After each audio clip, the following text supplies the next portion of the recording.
Okay, and we're ready. So, let me tell you guys about the stream. And, well, the stream exactly as its title says. We're just going to see what is happening in the world. And we're going to go through like geopolitics, what's happening, like just weird stuff, horror stuff, anything in general. And I'm just going to give my reactions to it. So, let's get started. Also, let me switch this to there, and let me take this.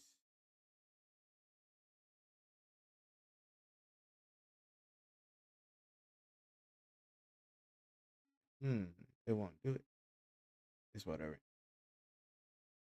Okay, let me go that to there.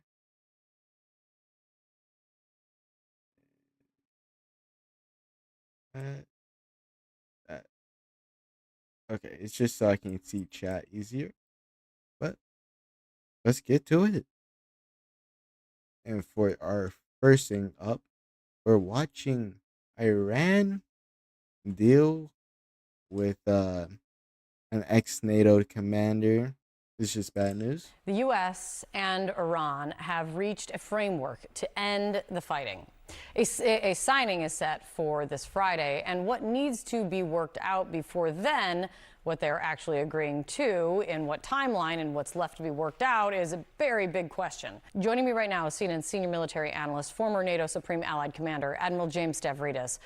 It's good to have you here on a day where there's some answers and a lot more questions. Admiral, can you characterize this moment for us in your mind? Like how Oh close? yeah, for the people that don't know, well, they probably should know, but the U.S., as in Donald Trump and his gang, decided to bomb Iran and then seek a peace deal, skipping over several well weeks or even months of uh that going on, but now they're trying to seek a exit plan, and they're supposedly meeting in Switzerland with Pakistan being the major broker of the peace deal as a third party helping to negotiate.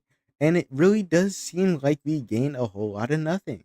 Like this entire war was a nothing burger. Are they to ending the war, do you think? I think it's like a car kind of chugging down the highway. It's been moving in this direction, Kate. You and I have discussed it over the last couple of months. We always kind of felt there was a 65% chance we'd get to an agreement. Here we are. So car is chugging along. I mean, to be fair, let's be honest with ourselves. The US has to take a deal.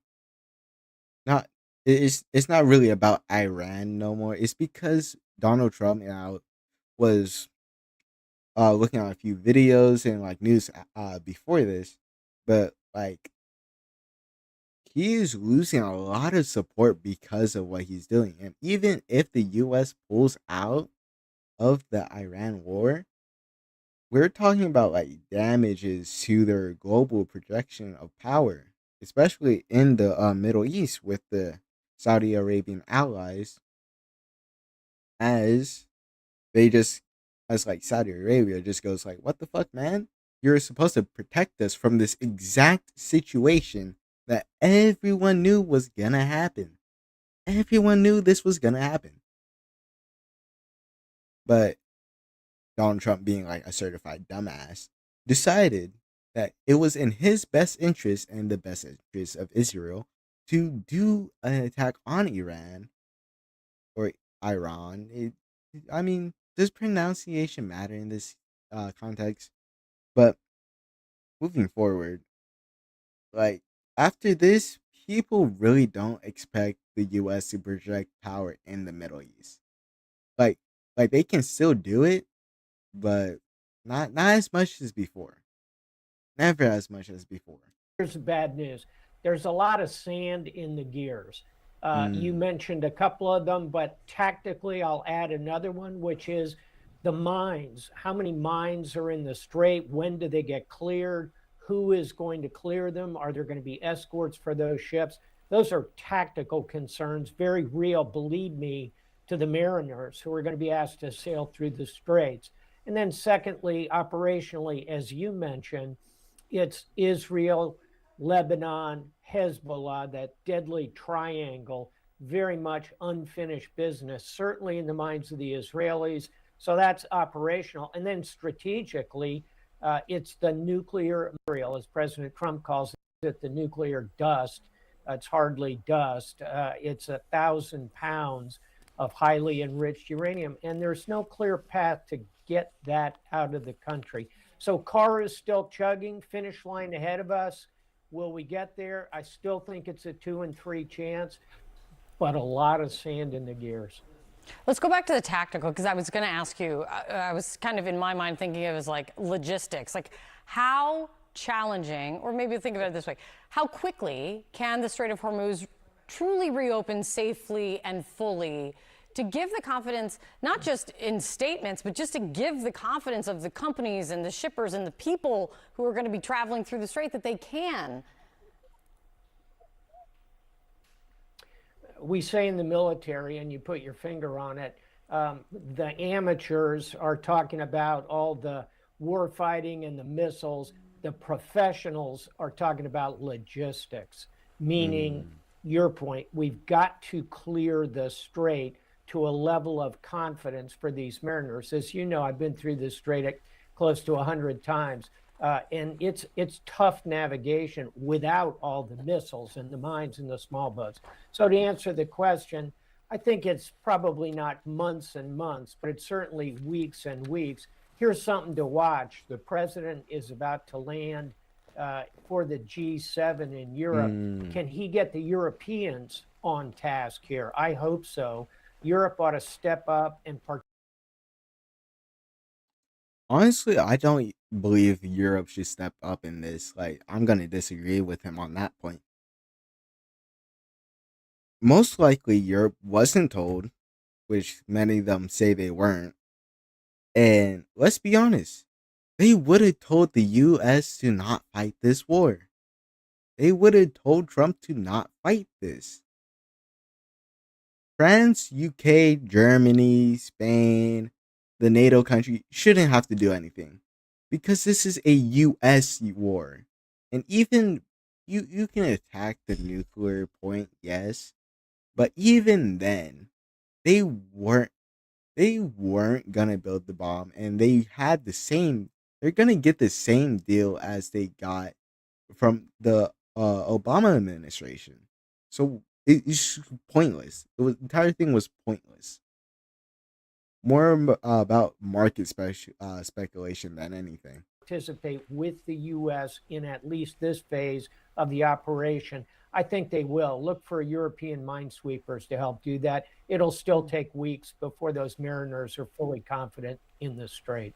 This gets to another piece I wanted to ask you about. There's an aspect of the interview the president did with David Sanger of the New York Times over the weekend that I wanted to read. He wrote this in part about his conversation with President Trump. Speaking on his 80th birthday, as his family could be heard gathering in the background for a celebratory dinner, he, the president, praised two authoritarians, President Xi Jinping of China and Vladimir Putin of Russia, for aiding in the settlement, or at least not interfering in the blockade of the strait.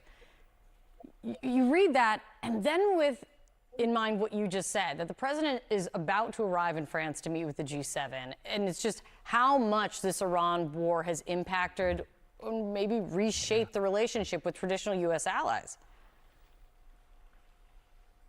Indeed, it has, and not in good ways. And it's driven a kind of wedge between the two sides of NATO. You can feel that transatlantic bridge kind of creaking at the moment. So my message to the Europeans is here's an opportunity to show Putin and to show Xi that we, the West, can come together, can fulfill this mission together. I mean, yeah, but isn't like I forgot what it's called, but it's the Russian one, like PTSO, if I remember it.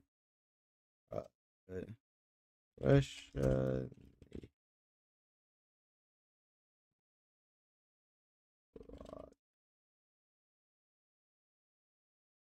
CSTO, yeah. So a bunch of countries in that, like, they are breaking up actually. 100% within like 5 more years, it's not gonna exist. I'm gonna bet on that. Don't believe me. Um, but yeah, it's just like a lot of this might be a time where a bunch of new alliances might be formed because apparently the U.S. has a crack job for a president, and then Russia is dying to Ukraine deadly backshots, and like it's like the two most superpowers are not really that super. I think it's an important moment for Europe in And that like, yes, I'm a U.S. citizen and I glaze the U.S. all the time, but not here, not here, and not like this. regard. And then finally, just a spot of good news is that this is bad news for Vladimir Putin because as oil prices come down, he has less money to finance his illegal. I mean, yes, yes, but the even bigger thing on his side is he's running out of people, and for Russia, that's saying something. Like, like their entire doctrine is like human wall, and like they're losing people. So I don't like. Sure, he makes money off of that, but he's losing money. He's gonna have to start pulling population from the cities, which is gonna tank his approval rating, and it's really just gonna get people to like boo him. Immoral violation of international law war in Ukraine.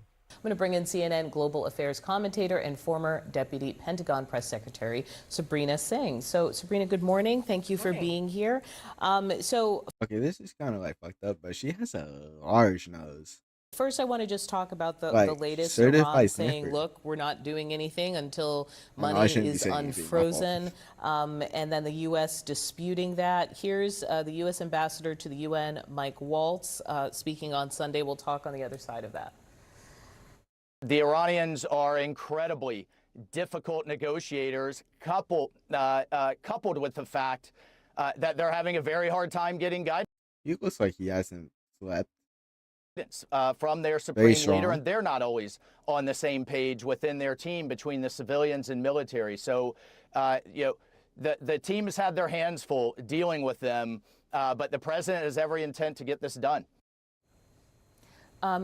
He sort of nodded to something I think that maybe people don't fully appreciate, which is that Iran's regime is pretty much in place, even as though a tier of leadership was killed in these strikes. So answer the question that he's raising here of like negotiation, the money, what are the complications? The complications here is that Iran is very skilled at negotiating, and this regime in particular is more hardline than the previous regime. I mean, they are willing to incur the costs and the military strikes that the U.S. and Israel have conducted over, we've seen, a significant amount of time. I think what's interesting about this memorandum of understanding or this new agreement is it's only there to open the straits. It does not address the thorniest issues which we know Iran is really going to drag its feet on, which are its nuclear program and the highly enriched uranium that is still. I mean, of course, it's gonna drag his feet. Like, like, like we had this. We already had a good deal when Obama gave the nuclear treaty to Iran, and Trump being Trump, he hates Obama. He doesn't like Biden. He just couldn't have it. Like, this world war seems like purely out of ego and like just Israel's interest. Sitting in Iran. And so while this agreement basically tries to restore the status to pre-war status, it still doesn't address those nuclear agreements. And Iran, like Mike Walls was saying, Iran knows how to play the game to draw the United States out. If we're talking about negotiating at minimum within 60 days, that is bringing us up right up to the midterms. And I think Iran knows that the United States is not going to want to start up kinetic action Bingo. right before the midterms, right before voting starts in Two November. military questions. One, when we say the strait is opening, does that mean that Iran just backs down, the U.S. backs down? Are there mines in the strait? Like, are there still dangers there? I think both sides could say today that the strait is open and that they're clearing the mines from the strait. But the only ones that are going to determine if the strait is open are the shipping companies. Are they willing to allow their ships to start going through the strait and potentially incurring costs if, let's say, a drone is launched from Iran or there's crossfire between the two sides? So even though Donald Trump is saying on Friday the strait is open, it is still We won't know until ships pass through. Exactly. Last thing militarily, Israel. Yeah. Israel, we're going to talk about in this program, across the political spectrum, unhappy with this deal, and in part because of military reasons. They say it doesn't address their issues around proxies that Iran backs, like Hezbollah. It doesn't even talk about ballistic missiles. That's not even in the conversation around the Memorandum of Understanding, at least so far. This is kind of the same criticism that the Obama deal had. I mean, you might not have agreed.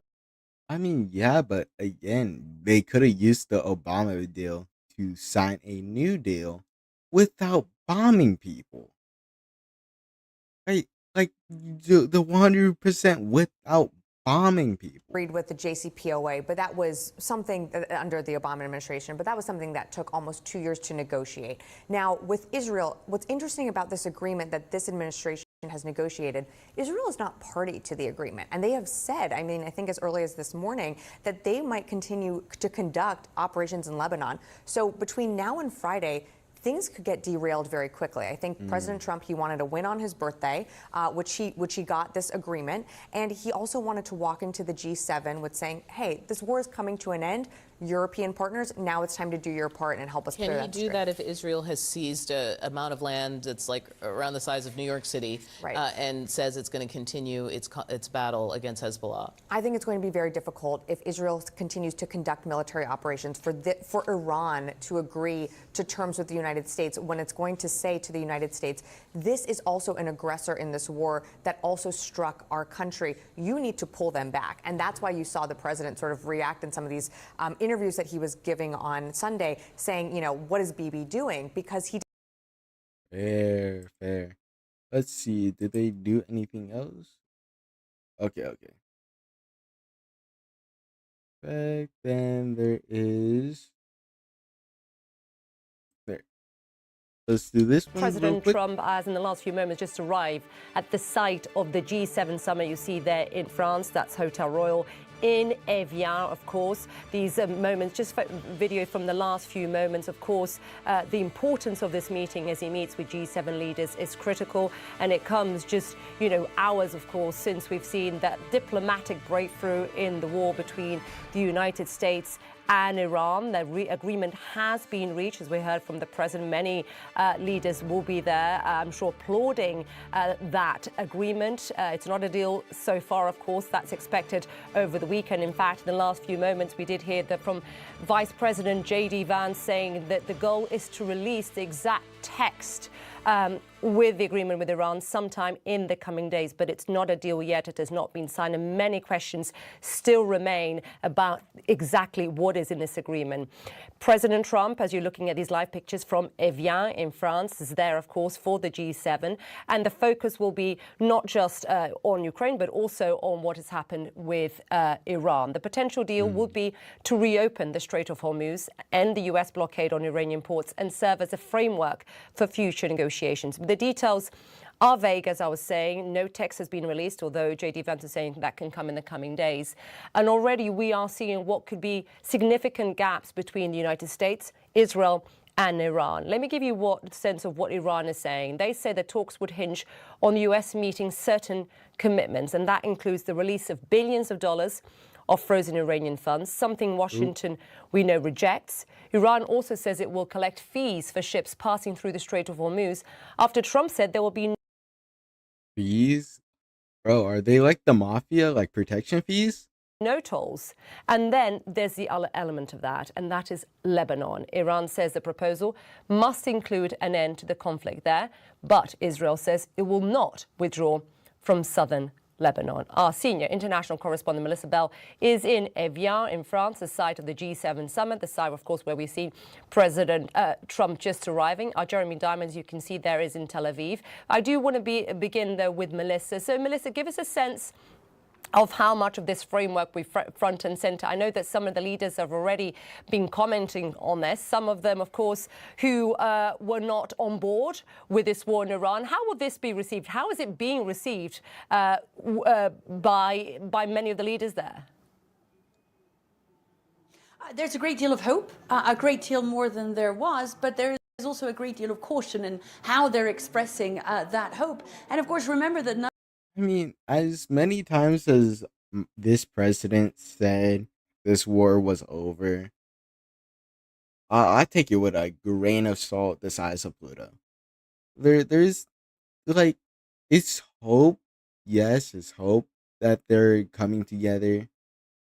But again, I think this is just going to be another nothing burger. none of the other G7 leaders who are to meet with President Trump have seen any of the text of this. It's really unclear what is inside it, or indeed how we get through to Friday with all the potential there is for this thing to be derailed and get to that signing ceremony without any major issue occurring. Still, G7 leaders, remember, they've had a difficult relationship, the counterparts of President Trump within this group over the course of the last few months, and specifically on this issue. So the fact that he arrives with this memorandum of understanding digitally signed and in his pocket at least, and pleased that he is able to do so given all of the tensions there have been over what he's felt is the lack of cooperation he's had from leaders of the G7 and European leaders on this issue and in trying to force open the I mean, but like, didn't he say that he didn't need European assistance?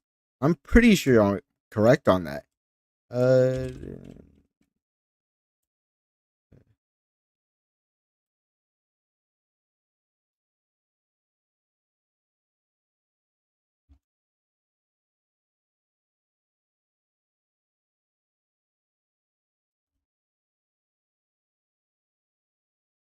I'm pretty sure we're correct.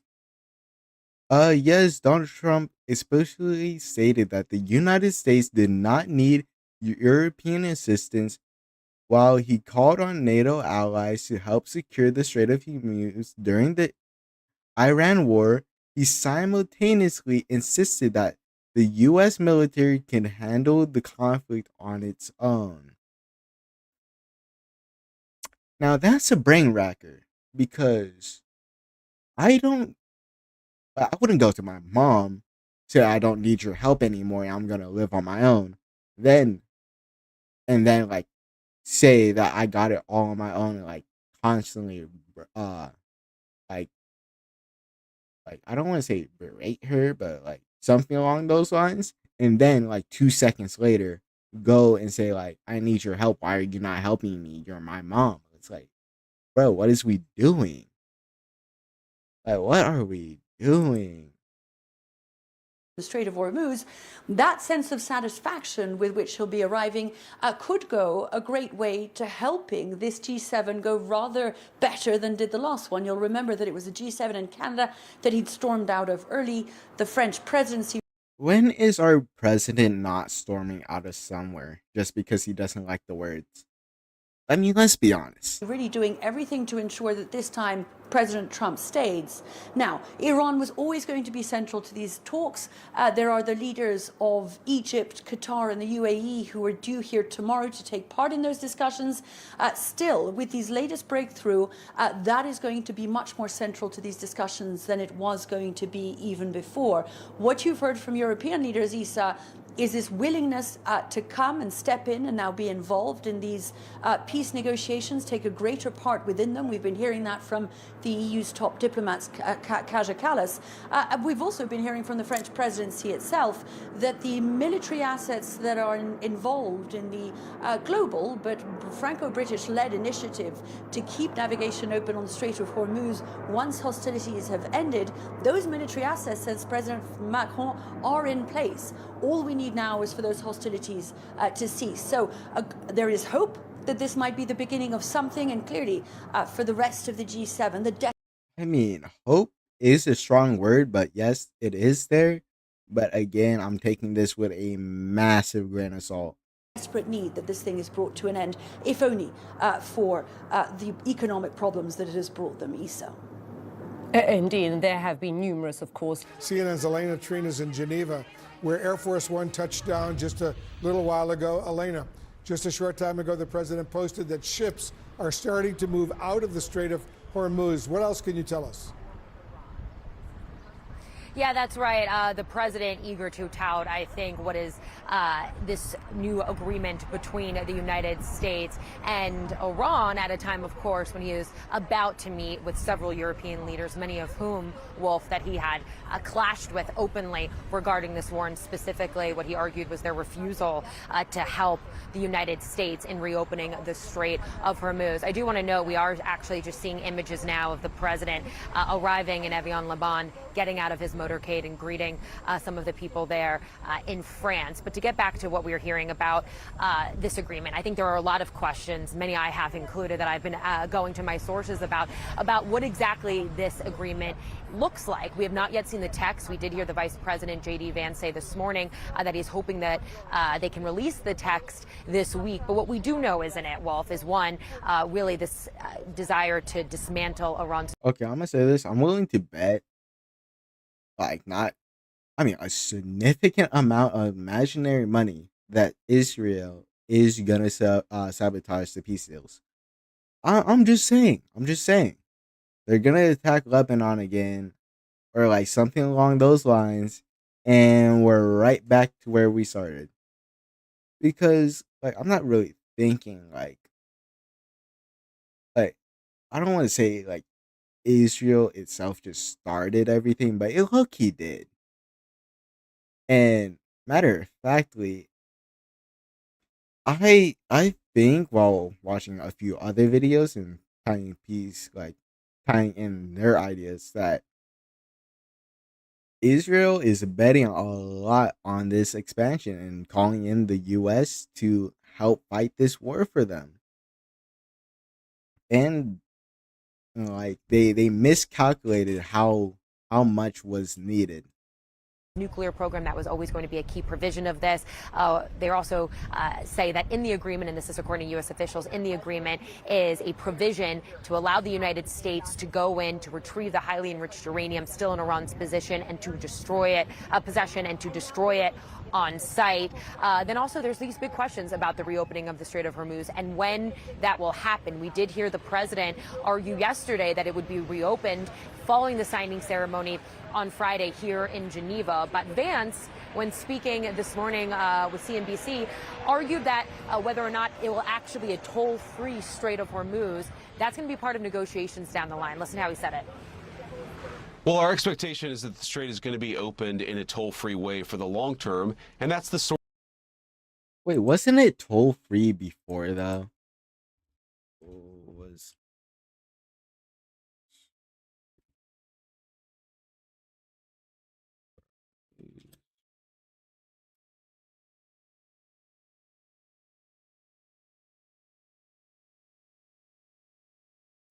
So we're getting the same deal we had.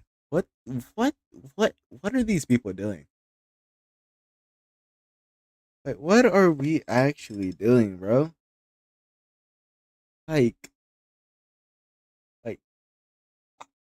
How? You're getting the same things we had previously. Sort of thing that we're going to figure out in these technical negotiations. You know, that there are a lot of very important details to figure out that we're actually going to sit at the table and discuss together and figure out a path forward on these details. Yeah, so look, as you heard there from Vance, far less forthright than what we have heard really from the president insisting that there will be no tolls on the strait moving forward.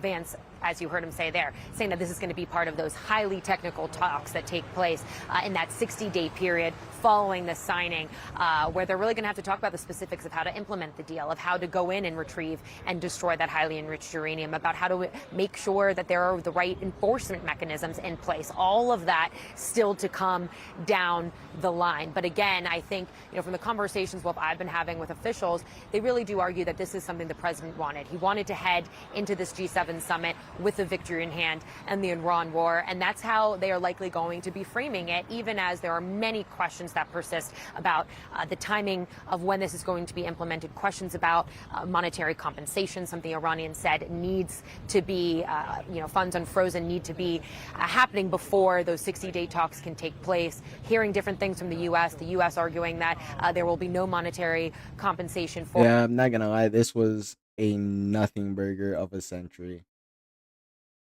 What, like, this was the most useless war I have ever seen since Ukraine. Like, just purely nothing. And now we're watching and then now we're watching North Korea's economy is booming by TDLR News Global. Every 5 years, North Korea holds a Workers' Party Congress. At the one before last in 2021, Kim Jong-un was a sorry sight. The economy was a mess. COVID was sweeping across the country, and things were so bad that Kim was forced to tearfully apologise for his failures. At the most recent one earlier this year, however, the vibes were very different.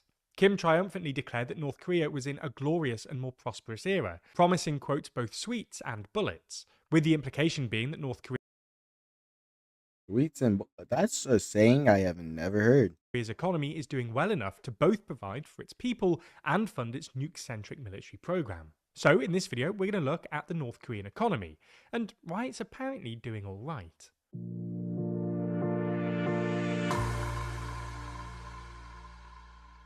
Trump has launched so many military interventions, North Korea's growth rates began to slow. I'm gonna just skip over that part. This was in part thanks to copious amounts of aid from its communist allies, China and the Soviet Union, which was then channeled into a Soviet-style command economy centered around heavy industry. According to CIA estimates, by 1960, North Korea was, on a per capita basis, substantially wealthier than its southern neighbour. However, North Korea's growth rates began to slow in the 1960s. This was in part because North Korea's first leader, Kim Il-sung, aligned himself with China after the Sino-Soviet split, prompting a steep reduction in Soviet aid. But it was also because Kim really doubled down on his policy of juche, or self-reliance, and minimised trade with the outside world. Many socialist/communist states pursued similar policies, but none to the same degree as North Korea, which even pulled back from the Soviet-led Comecon trade bloc. Somewhat unsurprisingly, this didn't work. Comecon? Like, the anime convention? That one? And in the 1970s, Listen, if you know ball, you get the oversimplified joke. North Korea started borrowing heavily on international markets in order to import advanced machinery, which it couldn't produce domestically. But exports remained weak, and whatever foreign currency North Korea could accumulate was mostly spent on energy imports, especially after the 1973 oil crisis, leading to a series of defaults in the mid-1970s. I mean, we're probably going to have that same oil crisis now. 70s. The country didn't really have a financial sector, so to speak, so it didn't experience the sort of financial crisis that sovereign defaults usually engender. But this did mean that North Korea could no longer borrow on international markets, which limited its access to foreign imports and effectively pushed the country back towards autarky. This is when the gap between North and South Korea really started to open up. But things then got even worse with the collapse of the Soviet Union around 1990, which put an end to both direct Soviet aid and subsidized Soviet oil. This triggered a severe economic crisis culminating in an appalling famine. Out of a total population of 22 million, somewhere between 300,000 and 3 million people starved to death, with millions more suffering from acute malnutrition. The state receded in this period because it literally lacked the resources to monitor and command the economy. And as the economy began to recover in the 2000s, an informal market-based economy expanded in its place. This was also when the Chinese economy was really taking off, which was good news for North Korea, given China is basically the only country it trades with. North Korea doesn't publish its own GDP figures, but estimates from the South Korean Central Bank, the Bank of Korea, suggest that the North Korean economy posted solid GDP growth throughout the early 2000s. However, growth rates slowed in the late 2000s, largely due to gradually escalating UN sanctions after North Korea's first nuclear test in 2006. Growth That soon? 2006. That's 2 years before I was born. Huh. I mean, history has a way of messing with your time perception on things. rates then crazy. You really think, like, let's be honest, most of recent history has happened in like in the last 50 years. Like most of the damning things that we're gonna go up against happened in like the last 50 years. I mean, like slavery was like 100. So it's like yeah, yeah, it's weird.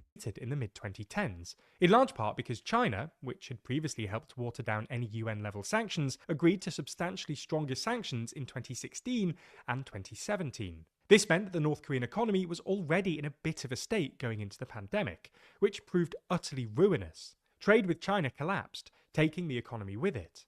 Deprived of fertilizer and hit by severe typhoons, domestic crop production plummeted, creating widespread food insecurity. North Korea's public health system was, unsurprisingly, unable to cope with the wave of infections that swept through the population. It was such a disaster that, at the Party Congress in January 2021, Kim was forced into an utterly unprecedented teary-eyed apology on national television. However, in the years since, the North Korean economy has seemingly roared back to health, with the Bank of Korea estimating more than 3% GDP growth every year since 2023. This is plausibly an underestimate as well. Since the expansion of the informal economy in the 2000s, a gap has opened up between the Bank of Korea's GDP estimates and the growth in nighttime light activity, which economists generally consider to be a pretty good proxy for GDP, suggesting the Bank of Korea might actually be understating North Korea's real growth rates. Similarly, more recent nighttime light data from Pyongyang specifically suggest that capital's luminosity has essentially doubled since the pandemic. Kim has also announced the completion of some big-ticket infrastructure projects recently, including, last month, a number of long-delayed hydroelectric power plants, which have historically accounted for the majority of North Korea's power output. It's obviously not hard data, but foreigners who visited the capital, Pyongyang, claim that the city is noticeably more developed than it was only a few years ago. So, what's gone right? Well, we see at least 3 reasons. First, Russia.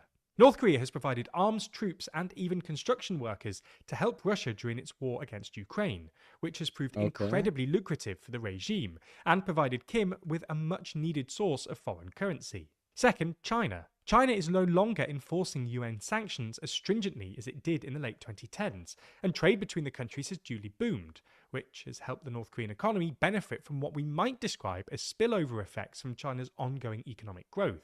North Korea has also benefited from what Western policymakers describe as China's overcapacity, which has allowed it to import Chinese solar panels and electric cars at rock-bottom prices. Third, sanctions.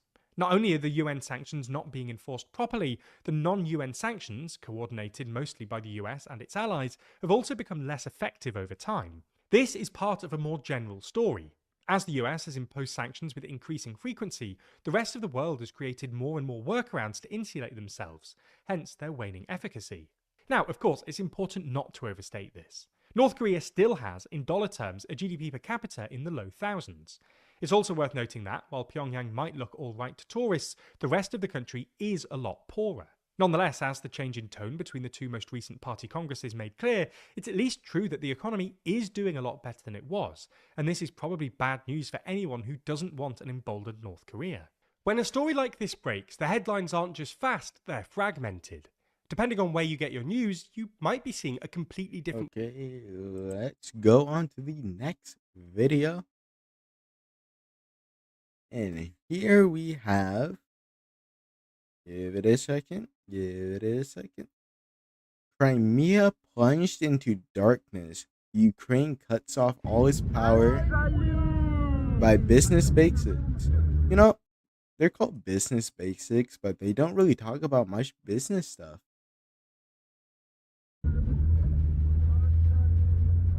2 days ago, Vladimir Putin signed a law that lets the Russian government seize the property of any citizen who criticizes the war. What? And then yesterday, That can't be true. Oh, what?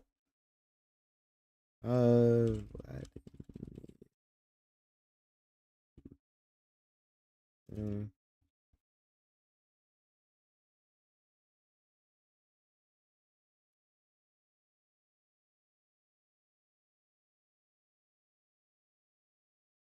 how do you spell seed? Any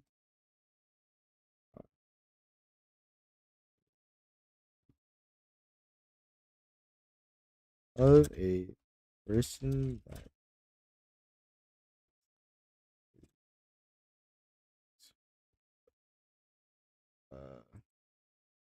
Vladimir Putin signed legislation expanding the government's ability to seize properties and banks accounts of citizens who speak out against war in Ukraine or otherwise challenge officials. Well, I'll be damned. He did. Crazy times we're living in. We're honest. he used a similar power to confiscate $7 billion, not rubles but dollars, from one of his own billionaires. This was the single largest nationalization in Russian history. The reason Putin had to do something so drastic is actually sitting in plain sight all across his own country. Moscow is rationing gasoline. Crimea is in a literal blackout. And guess what? His own oil production has fallen for 6 straight months. The situation is getting so bad that Russian parliament members are now publicly naming Russian elites as the problem behind all of this. So in this video, I want to walk you through what is actually happening inside Russia right now. The cities are turning night into day from refinery fires, and then other cities are literally turning night into permanent the Ukraine is just like low-key just going in on them. darkness from blackouts. Truck drivers who are delivering supplies to the front lines are being told to abandon their loads and dive into ditches to save their lives. Car drivers inside of Moscow are being limited to just 5 gallons of gasoline per person. And Russian MPs, as we just talked about, are now standing up to Putin and calling out his hypocrisy. By the end of this video, you'll understand why a $7 billion seizure is just a sign of what's about to come for Russia. So let's start with the part of Russia that's literally... they've been on their downfall for a while now. If we're honest, they've been on that downfall. in darkness right now. Because while Putin was hosting his economic forum in St. Petersburg, an entire region of his so-called country was sitting in darkness waiting for lights to come back. This is Simferopol. It's the largest city in southern Crimea. And last week, a Ukrainian drone strike hit the city's main thermal power plant. The result is what you're looking at right now. Extended blackouts across the entire city. You can actually see the moment plants got hit. Take a look. That bright flash is the thermal station going up in flames. And the next morning, we can actually see smoke was still rising into the sky. It burned for hours, maybe even multiple days. Now, this was not a one-off strike. This was an extended strike that caused multiple explosions across the city and in the nearby area. A military airfield in a nearby city also got hit, and we'll get to other parts of Russia that were also hit in this exact assault. But for now, I really want to explain how bad the situation inside of Crimea is truly getting. Remember, this is the price that Putin annexed in 2014 to save his political career. And now the peninsula is slowly descending into darkness. As we talked about in our last video, gas pumps inside of Crimea are running dry. And now that problem is spreading to Russia. In fact, I had to push a few cars in my life, and it's so bad. Especially if you're pushing it alone. Or uphill. I feel bad for that guy. Just this morning, news came out that two of the largest cities in Russia, Moscow and St. Petersburg, are experiencing same problems. Take a look at this report. According to this, Moscow, St. Petersburg, and Kazan have all introduced gasoline restrictions this week. Drivers are only allowed to fill up now up to 20 liters. Okay. How is Russia facing gasoline problems. They're a petrol state. That's roughly 5 gallons, a I little mean, bit more same than thing that. with the U.S. too. As like, if you want to go somewhere expensive, just go to a gas station. I seen $5 a gallon.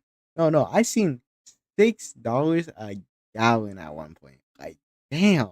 And that's actually insane if you think about it, because Russia has the second largest proven oil reserves on the entire planet. Maybe second or Exactly. third largest. So clearly they have a lot of oil. But unfortunately, because of Ukrainian long range sanctions, aka Ukrainian drones, Russia cannot produce oil, and that's why even Oh, Russian okay, okay. citizens are suffering, not just the Russian government's I guess budget. this I is why can't being at war is overstate how bad. much of a shock this is for ordinary Russians who have never experienced anything like this before. In fact, we have people in Moscow who are vlogging this situation because they couldn't believe this is true news. So they're going to gas stations trying to find out for themselves if there's a limit. Take a look. Right, mates.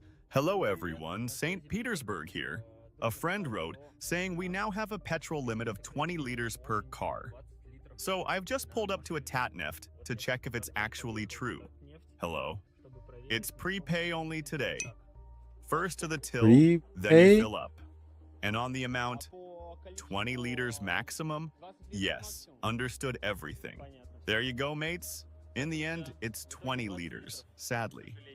This is because Russian oil production has fallen for 6 months in a row now. And this Damn. is despite the fact that oil prices are a bit more elevated than they were before the Iran war.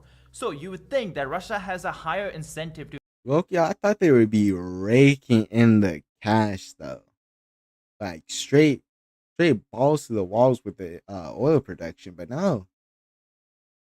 increase the production so they can sell the oil on the open market to any country that needs it, and they can make up the shortfall in their budget. But they are trying to do that, by the way, but they cannot do that physically, literally, because of Ukrainian strikes. Ukraine has been hitting Russian storage, Ukraine has been hitting Russian tankers, and Ukraine has been hitting Russian refineries. And because of that, even though Russia wants to produce more, they actually cannot produce more, and that's now causing problem domestically. Because that's also another important part of this, that Russia always puts the domestic supply first, and then the excess gets exported out. That's why over the last 3 years, we have regularly seen Russian government put in restriction, export controls on certain types of gasoline, because they want to serve the domestic market before that oil goes to the international market where they can make a profit. But now, since the production is falling for such a long time, even domestic supply is facing disruptions. Now, of course, as we have covered before, Ukraine isn't just going after Russian refineries, they're also now going after Russian logistics. Basically convoys and trucks that supply Russian regions, occupied Russian regions,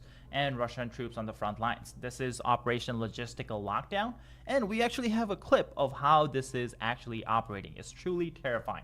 Take a look. What you're looking at right now is a Russian logistics highway. This is the kind of road that carries fuel convoys, ammunition trucks to the front lines and to other regions. And that drone in the sky, well, that's a Ukrainian reconnaissance drone just looking for targets. Strikes like these are happening every few minutes across multiple different highways. Doesn't matter if it's day or night. That means Russia's entire supply chain is being hunted in real time. And the Kremlin has now publicly admitted that they can't really do anything to. Like, honestly, that's looking scary. Like a drone just zipping past your head, and like if it deems you a worthy target, you just die. Stop it. We know this because there's now a guide that Russian media is publishing for truck drivers as to what they have to do if they see a drone like this. And take a look. Russian state media states that instructions here are pretty simple. If you see a drone, do not try to fight. Do not call for help. Do not stay in your truck. Just park the truck on the side of the road, jump out, and run into a ditch and hide. Kremlin is basically saying that, hey, Ukrainians are going after trucks, and at the end of the day, you are responsible for your own life, so you should put that first. And that's why drivers are being told, as soon as you see a drone, just leave the truck and hide, save yourself. Which is a bit surprising, personally, for me, because considering how many casualties Russia has suffered, you would think that Russia doesn't care about their own citizens' lives. But then again, this is coming from. I mean, they care about the demographic of their citizens' lives. If it's from like a poorer, like eastern region, oh, they don't care. Send them to the front. from like war bloggers and stuff. So I'm sure these people care about other citizens' lives. It's Putin who doesn't care about it. And that's why Putin doesn't really care how many people die on the front lines. But anyways, this all brings us to the main problem that Russia has been facing for the past couple of weeks. And that's the chokehold around Crimea that's tightening every single day. Yep. Crimea has multiple different choke points that Ukraine can target, and it creates an outsized impact as to how much supplies can go into Crimea. Take a look at this map. There are exactly 3 connection points between mainland Russian occupied territory and Crimea, of course, northern Crimea. Now, we already talked about the famous Kerch Bridge that's still there, but these are the 3 points that connect the land bridge. And Ukraine has been targeting all 3 of those bridges on a very regular basis. The Kongar Bridge has already been hit twice. This is something we covered in our last video. The bridge is not destroyed, but it's damaged so badly that until repairs take place, the bridge is closed down. So no one can actually use it, which is a positive for Ukraine. And then we have another bridge that has also been damaged, and because of that, it is closed down, but the damage is not as extensive as the Kongar Bridge. And the third bridge has been damaged, and because of that, the traffic is limited. Even though it's being used, it's not at the same level as it was before, which is a problem considering that the flow from other 2 bridges have stopped already. Now, the reason this is becoming a long-term problem is because Ukraine just continuously targets the bridge as soon as Russia repairs it. And since Ukraine is also targeting air defense systems that Russia has all over the country, Russia is running out of ways to stop Ukrainian drones. And at the same time, Ukrainian drone production is going up very drastically. That's something I'll cover at the end of the video because it's very interesting how fast it's growing. It's growing faster than some of the AI companies that here in the United States that are still I mean, I already know about that, so I'll probably growing pretty just good. skip over Now, that. anyways, coming back to Crimea. A few days ago, we covered how a lot of luxurious Russian hotels in Crimea were offering this deal where, hey, if you buy a vacation package from this hotel, you would get extra fuel so you can drive back to Russia after.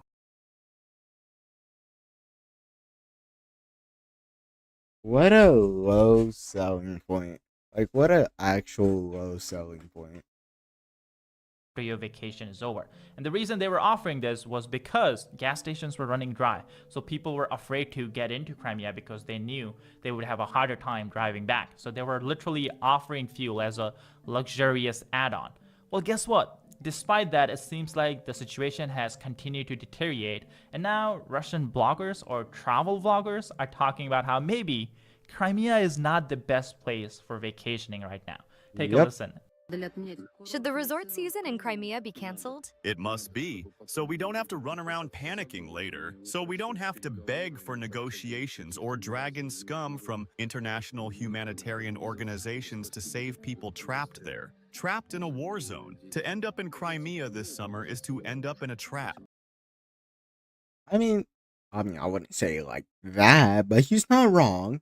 Most definitely not wrong. Now, as if this wasn't a bad sign already, we actually have the Kremlin spokesperson publicly say that, hey, we are facing some problems, but don't worry, we have asked friendly nations for help. Now, we'll go through this list, the list of the nations that Russia has asked for help from, but nonetheless, take a listen to this statement.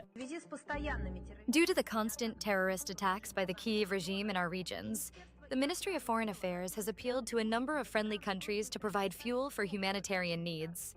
We hope for understanding and a helping hand, which we also always extend to our friends. Now, let's be realistic. The list is probably China, North Korea, maybe Iran. I don't think any of these countries can actually help Russia in this situation because let's go through them one by one. China is already buying less oil than it was buying before because of the Iran war. They're not able to get the regular supply that they depended on from the Strait of Hormuz. I doubt China has excess oil supply that they can divert to Russia. Now, Iran, well, they're having similar problems. Because of the US blockade, they can't really export any more oil. I doubt they'll be able to help Russia in this situation. And of course, then we have North Korea. Country doesn't produce anything other than weapons. How are they going to help Russia with oil? So I feel like even though they're saying they're asking friendly countries for help, I don't think that help is going to come anytime soon. Now, because of all this, we're seeing something inside of Russia. I mean, his help is low-key lackluster. Like, it's like calling up the Doom Squad. That we haven't seen in roughly 30 years. We're seeing a Russian MP publicly call out the Kremlin for the failures that it's causing. Now, this is a long statement, but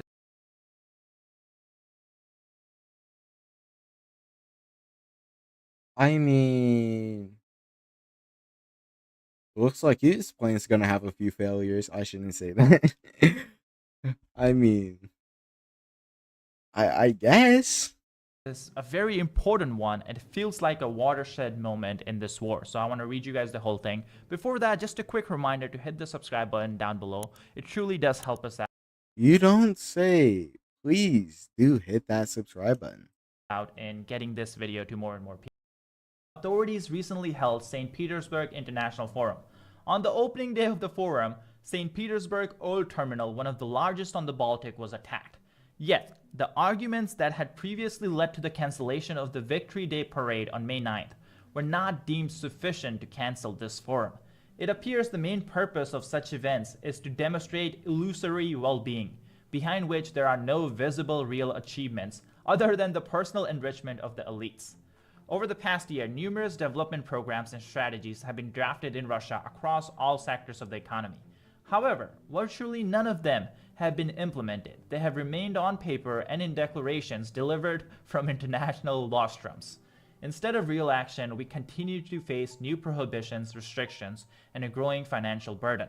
By the way, we'll talk about financial burden in just a second, because the new laws being signed in Russia are truly insane. Like, truly insane. You can't imagine. This is basically the Soviet Union 2.0.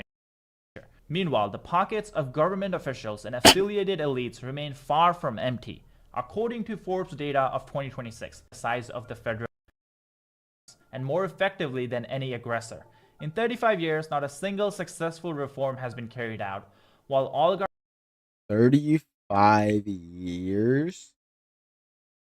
Damn. That's older than my mom. Wait, no.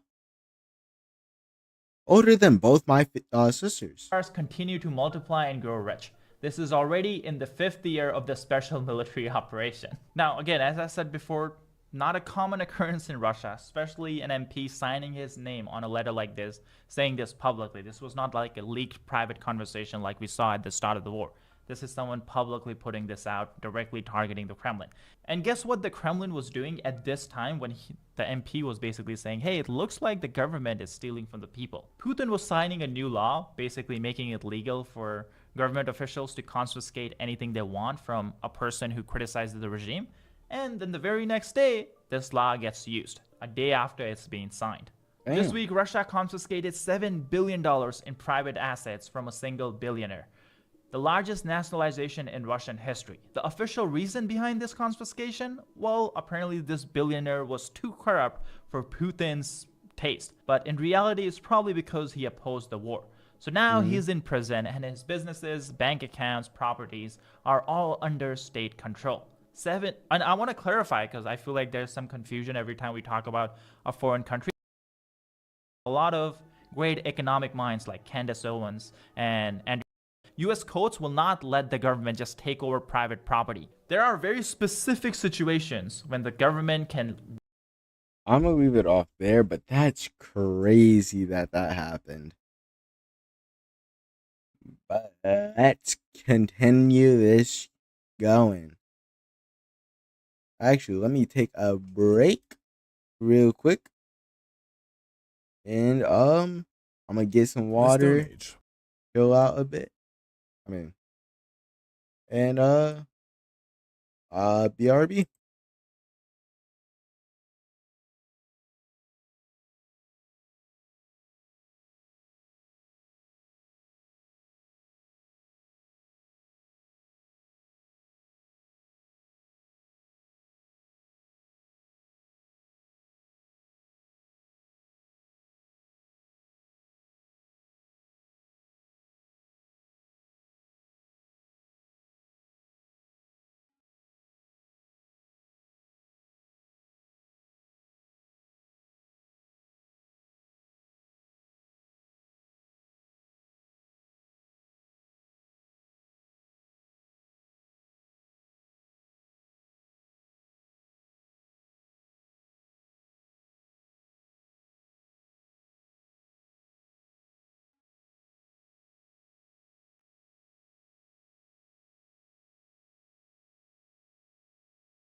Okay, we are back, and I got myself some yogurt. Strawberry. I sold this for my little brother. I don't want to hear anything. But let me drink this real quick and we get straight into it.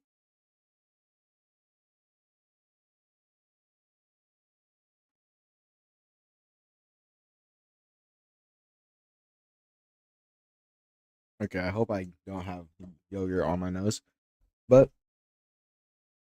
we are gonna watch how close were dinosaurs to a stone age. I just threw this in because I thought it'd be a fun video to watch. That's terrifying. One, if not the most important period in human and hominin history, having been by far the longest lasting age for us modern humans and the Homo genus in general, as it started nearly 3.4 million years ago and lasted all the way to just 2000 BC, when it finally came to a close after 3.4 million years ago? Excuse me? I thought the Stone Age was like a few thousand years ago. Not like this. He can't get enough of the Gogurt. God damn it.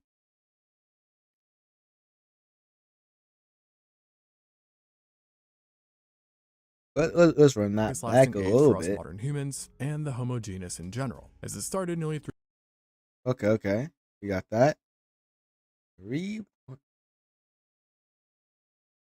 Oh, I was thinking about like modern sapiens. 3.4 million years ago. Not lasted like all these other like different types of humans that clearly wasn't as good as us. all the way to just 2000 BC, when it finally came to a close after the advent of metalwork.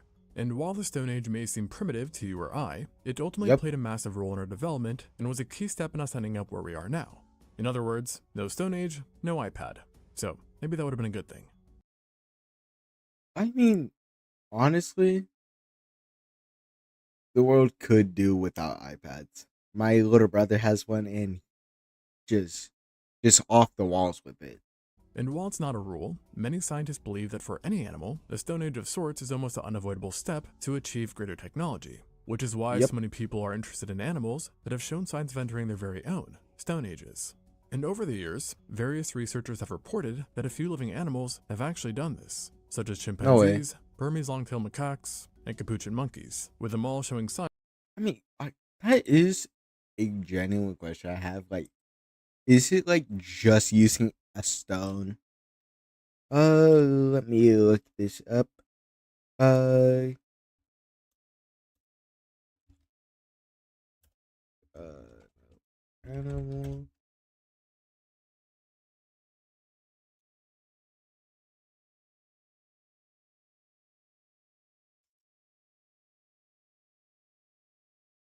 Yes, scientists classify several non-human primates as being in their own Stone Age.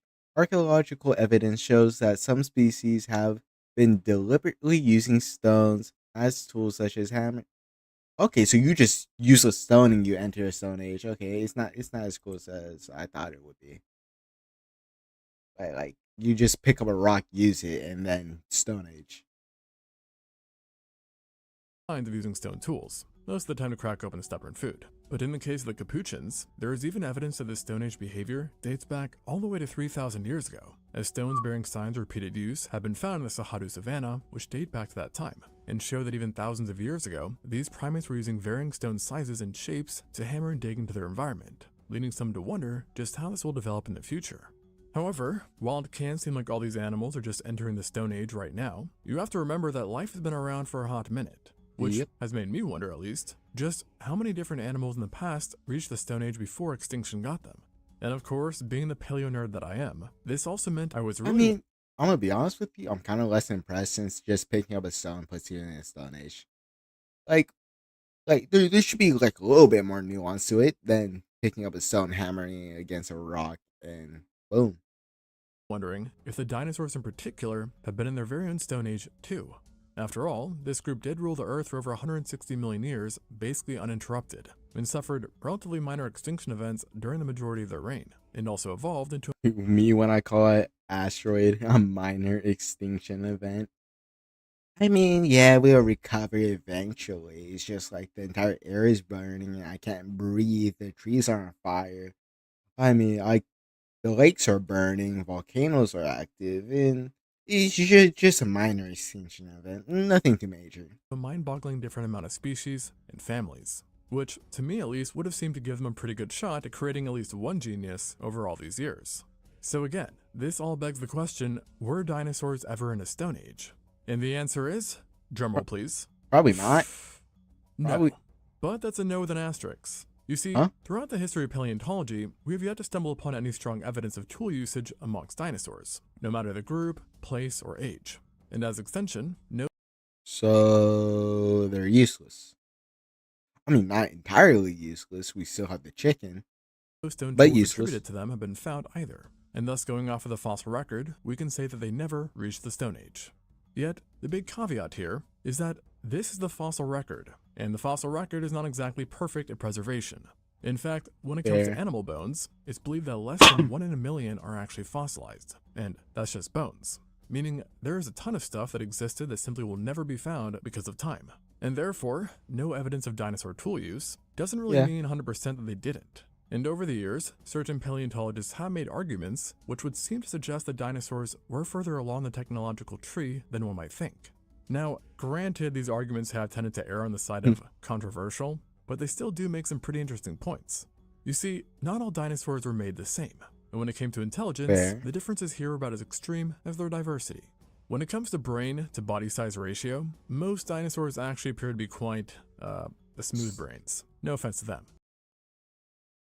Speaking of smooth brains, have you guys seen a koala brain? Okay, that's random. That's random, but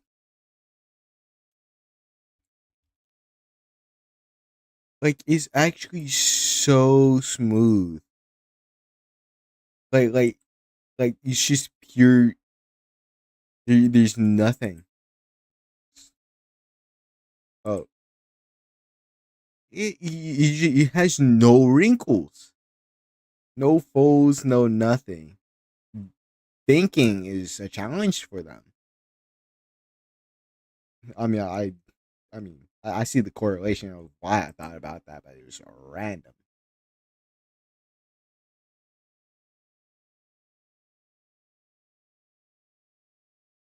For example, the 5-ton Stegosaurus only had a brain the size of a walnut, or Huh? maybe a bent hot dog. Okay, I mean, they seem stupid. While the largest dinosaurs, the sauropods, had brains comparable to tennis balls despite in some cases being 100 tons in weight. Whereas in comparison, our brains are already larger than that, despite being obviously less than 1 ton, besides your mom. And when I say our brains are Damn. bigger, I don't mean relatively either. Our noggins are literally about 8 to 10 times bigger than a tennis ball. So a sauropod, probably not the brightest.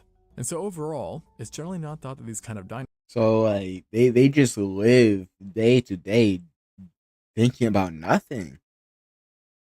Like they live, eat, drink, and poop and do nothing else. dinosaurs, i.e. ornithischians or sauropods, were as smart as mammals, being generally more comparable to modern reptiles.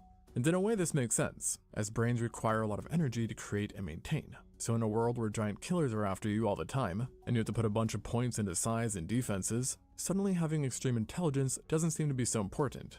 Plus, when you're something like the Ankylosaurus, i.e. a tank with a club that would give a wrecking ball some insecurities, you really don't need that much thinking power. You see something, you swing. That's it.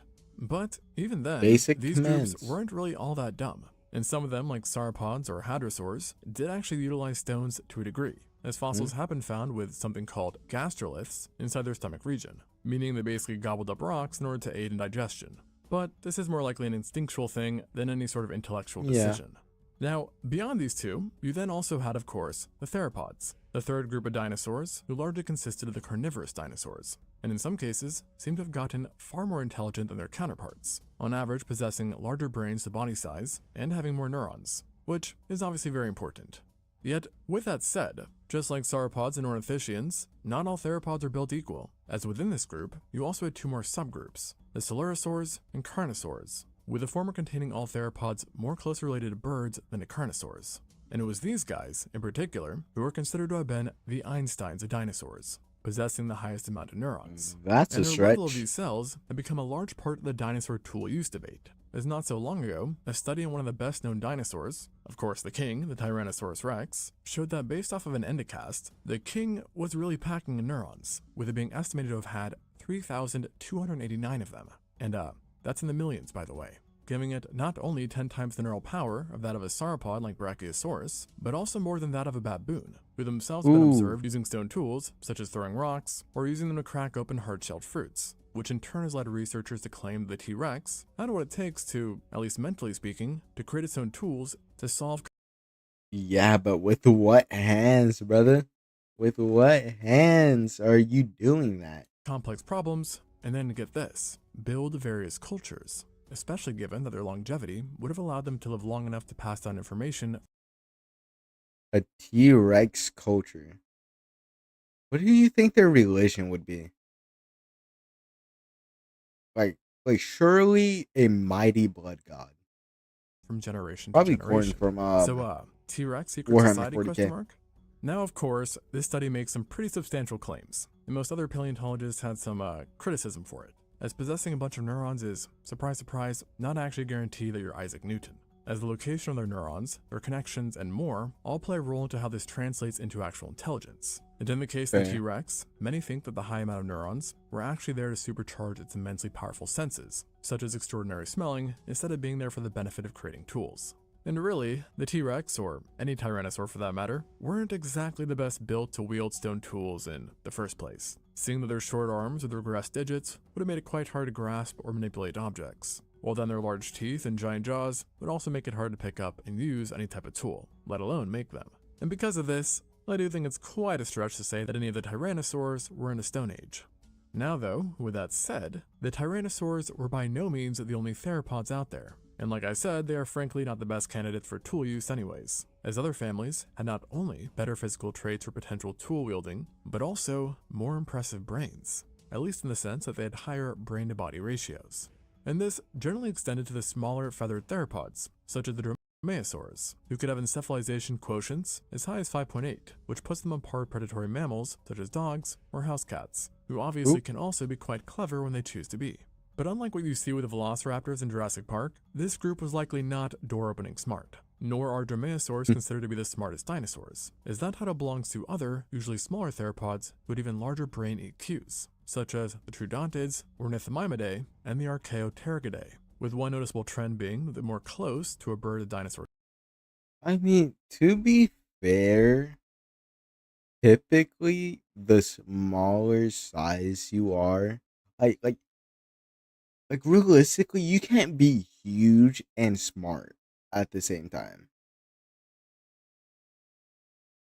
Like like you for like the smartest people, you tend to be on like a shorter scale of things. Gets, the smarter they seem to be. Across the board, these generally little theropods have some impressively larger brain cavities and EQs compared to their fellow theropods, suggesting they were gifted, you could say, at least within the dino realm. And Troodontids in particular, a group that only showed up in the late Jurassic, have garnered a lot of attention from researchers, as certain genera have shown promising signs of being quite the smarty pants. And there is some real evidence that reflects this and the notion that they were brighter than the rest. As in the North American latent Eventrix, for example, their nests tended to show higher complexities than what other dinosaurs created, with manual manipulation having been observed. Well, then they also used the Earth itself to create their intended designs. Meanwhile, reproductive traces showed a metabolic output extremely similar to that of modern birds, a sign to some at least that they were quite similar in certain ways, thus potentially having a similar level of intelligence. And so these facts, coupled with their more dexterous hands, which included relatively long arms and 3 well-developed digits, has led some to ponder if these guys used rudimentary tools, perhaps even stone tools. In one case, the paleontologist Dale Russell even speculated that if a dinosaur such as the Troodontid, Stenonychosaurus, had not died out in the late Cretaceous extinction, then its descendants might have evolved to be the human equivalent of dinosaurs, leading to the hypothetical species known as the Dinosauroid. Now obviously this was Ew. Like no. No, this is not play. This is not the play. Like he looks. You ever seen baby fluid?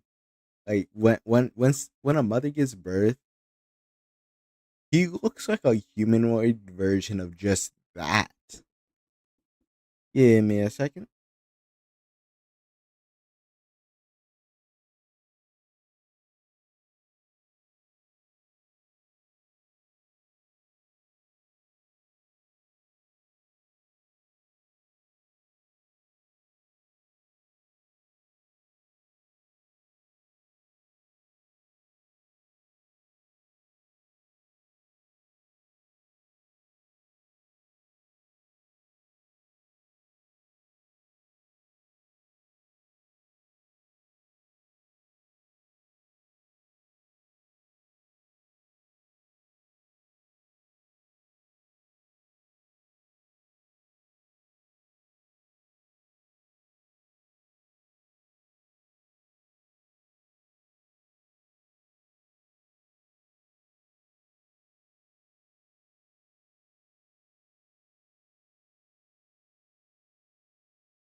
Okay, my bad, y'all. I had to do something, and my mom needed help, so gotta help. met with a lot of scrutiny, but it was an interesting thought experiment that shows just how much smarter paleontologists think troodontids were compared to other theropods. Sadly though, no matter how much more we learn about the actual brain design of dinosaurs, it will always be extremely difficult, if not impossible, to say if any Mesozoic creature had actually been using stone tools. Because as mentioned, if you thought preserving one bone is hard, try preserving good evidence of stone use for many millions of years. However, with all of this said, we can still kind of say that dinosaurs did and do conclusively use stone tools, as one can obviously not forget about the living dinosaurs all around us, birds, who in some ways seem to be the most intelligent of them all. In fact, some birds, such as corvids and parrots, show cognitive properties equal to that of great apes, such as chimpanzees, with one study from Boston University even finding that at least one gray parrot seemed to be as smart as a 6-year-old in at least certain areas.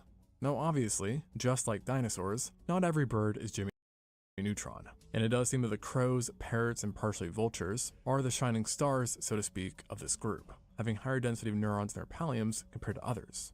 In addition, birds with longer developmental periods and more complex niches have also been shown to have increased intelligence. And across the board, the avian dinosaurs have accomplished some pretty remarkable things, including utilizing various hard surfaces to drop prey onto in order to crack their shells. And what's cool about this is that they're even able to figure out what kind of surface they need depending on the shell they must break. Furthermore, birds have also been recorded using thorns to impale prey. Bro got put on a pike. Damn. Justice for that rat. That he got the Vladimir treatment. Vlad the Impaler. I mean, I didn't mean to say Vladimir, but close enough. Pieces of wood as probes, and the list goes on, with studies on tool usage in birds actually being quite intensive and expansive. And essentially the agreement is that they're pretty smart fellas. Yeah. With that said, it does beg the question of how do they fare when it comes to stone tools specifically? Oh yeah. Very random interjection here, but like crows remember like people for years. And like if you piss off a crow, it might be crows or ravens, but one of those two. But they will remember you and bring more crows to like gang up on you. It's kind of the answer crazy. to that is, well, remarkably good, as multiple genera have been documented using stones to their advantage. For instance, Trinidadian motmots use stones along forest floors as anvils to crack the shells and exoskeletons of arthropods and snails. And then That's perhaps nice. more impressively, Egyptian vultures are considered stone tool users as well, seeing that they've learned to equip rocks with their beaks and then use them to hammer open ostrich eggs. And then get this, in crows, we've even observed that they have learned to place stones in various water vessels in order to displace the water and raise the surface level, in order to make it more accessible to them to drink. And the crow family have actually gotten a bit crazy with this too, as certain species, like many of the ravens, have been noted to use rocks as weapons, dropping them on dogs to make a statement, while also Just airborne menaces. having a clear conceptualization on the purpose of man-made tools after they were used. And this actually plays into a bigger picture, which is that not just ravens, but multiple corvids in general have learned to build tools based off of viewing our own tools, and have then also taught others of their kind on how to do it as well, passing this information on not only to others in the immediate sense, but also to the next generation. They're tech stealing. They're reverse engineering. Huh. Never thought I'd say that for a crow. And it's this transferring of information that scientists view as having been an integral aspect of our very own Stone Age. And then, while not necessarily made out of rock, another big deal with the corvids has been their construction of hooks through twigs that can be used to catch grub. And the reason why this is important is that the invention of hooks is sometimes seen as going hand in hand with our own Stone Age journey once again. And what's crazy is this milestone didn't even actually happen that long ago for us, with barb-edged tools only showing up about 90,000 years ago. In other words, the latter part to modern humans' existence. So, who knows? Maybe dinosaurs are catching up. And something else you could argue is even more crazy about birds is that the exceptionally smart ones are in some cases capable of making tools out of multiple parts, which is a huge step from just fashioning a tool out of one thing, like a singular twig or a singular stone. And so, when you... I mean, fair, multiple part tools are a bit harder. Combine all of this together, you do find people touting that birds, in their own way, have entered a stone age of sorts, or at least a new, complex technological era. Some have even hypothesized that if great apes were to go extinct, humans included, and birds survived, then maybe it would be their time to create the next civilization, as they also have other factors which are kind of good for this stuff too, like longer lifespans, strong social bonds, behavioral flexibility, complex communication, the ability to problem solve, etc., etc. Of course, though, this is all just experimental thinking, but it would be fun to imagine a world where birds had become the smartest group. But I guess if that were to happen, though, we would never see that day. Fair enough, but seems like dinosaurs never did enter a stone age. Oh, they could have, because using a stone is just considered stone age. But on for our next video, we are watching China's fake J-20 dogfight claim with U.S. jet sparks ridicule. Recently, China's state broadcaster CCTV aired a special program promoting the J-20. In the footage, a simulated scenario was presented where the J-20 is engaged in a close-range dogfight. CCTV aired a special program promoting the J-20. In the footage, a simulated scenario was presented where the J-20 is It's just engaged like in a audio close-range issues. dogfight with foreign aircraft, consistently maintaining the upper hand. Chinese military commentator Zhang Bin analyzed the clip, suggesting the foreign aircraft might be a U.S. Navy FA-18EF carrier-based jet or an F-15C fighter from the U.S. Air Force stationed at Kadena Air Base in Okinawa. The program included a dramatized dialogue between pilots, describing the close-range dogfight between the J-20 and the foreign aircraft.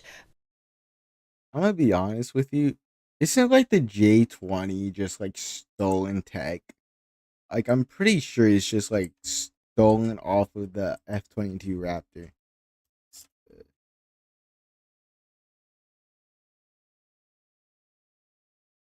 Yes, evidence strongly indicates that the development of China's Chengdu J-20 stealth fighter heavily relied on stolen technology and cyber espionage, targeting American and likely Russian aerospace programs. So I was right. I did remember. Both jets engaged in tail-chasing maneuvers, testing their agility. Ultimately, the J-20 was depicted as holding the advantage, forcing the foreign aircraft to withdraw. However, CCTV did not provide any concrete evidence proving that the J-20 successfully repelled a foreign aircraft through such a dogfight. According to Taiwanese media outlet New Talk, many Chinese netizens have expressed doubts about the J-20's combat capabilities. One commenter noted I that while do too. CCTV often reports on Like sure is probably better than like a prop plane, but again, I still doubt that I can actually fight something. such aerial encounters involving Chinese and foreign aircraft, it rarely provides veritable footage.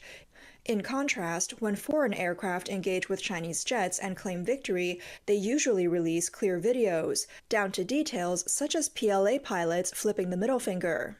Other netizens mocked the situation, sarcastically calling the J-20's combat prowess unbeatable on paper, and ridiculing the CCP for not releasing authentic footage of the incidents.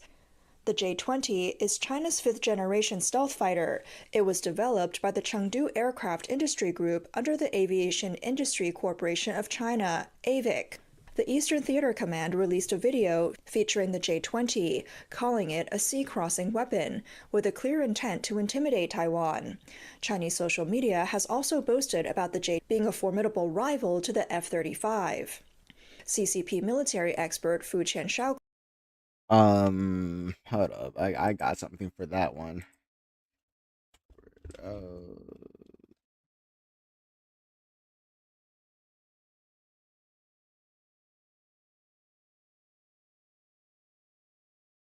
claimed rival to the F-35. Yeah. Yeah. I doubt that. I doubt that very. CCP military expert Fu Qianshao claimed the primary feature of stealth fighters is their stealth capability, encompassing radar, infrared, optical, and acoustic invisibility. Judging by the J-35A's design, materials, and coatings, I personally believe its stealth performance currently ranks first in the world.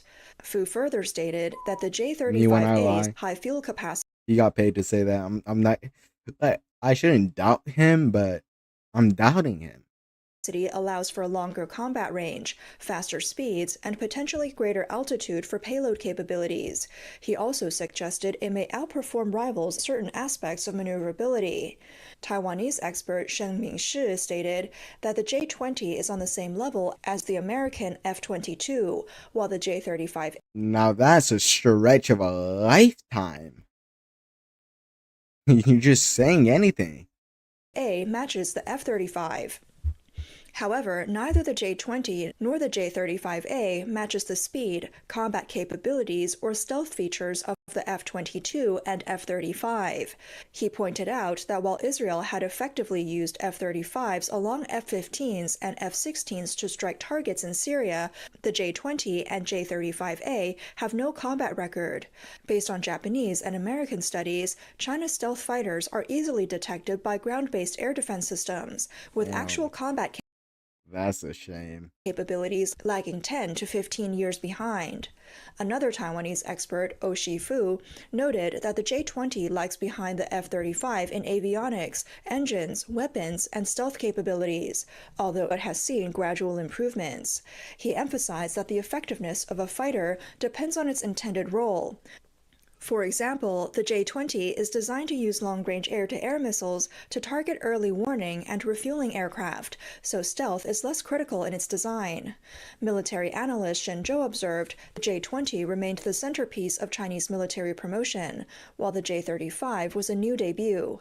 He said the CCP is trying to narrow the gap between its fifth-generation fighters and those of the U.S., but American aircraft still maintain significant air superiority. Yeah. That's very true. And I'm gonna leave that on that because I'm pretty sure they said at every point. Now let's go to the next video. And I really didn't have much to say on that video anyways. We're watching why Britain's economy is becoming unfixable. September 14th, 2007. A queue of over 100 people stretches round the corner of the Brighton branch of Northern Rock Bank, Britain's fifth biggest mortgage lender.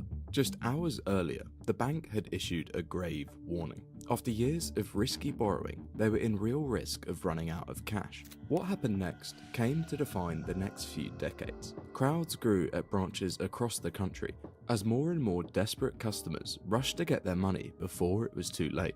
But by that evening, time was up. Northern Rock had run dry, marking Britain's first bank run in 150 years.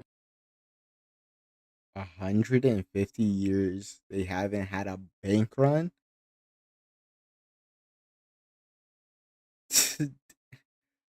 I know the UK is old, but I didn't know they were that level's old. In a few months, they were absorbed by the government, never to be seen again. And while this moment may have faded into history, the effects on the UK's economy are impossible to ignore. Since 2008, Britain's economy has never recovered. It's tried austerity, tax cuts, even leaving on the UK's economy are impossible to ignore. Since 2008, Britain. I mean, to be fair, Britain is just really an island. It's a glorified island for like rich people. And realistically, I don't know what the UK does. Like, sure, they have like a few. They have Aston Martin. I remember that. But like, they fell off after the Empire. After the British Empire, they fell off. Britain's economy has never recovered.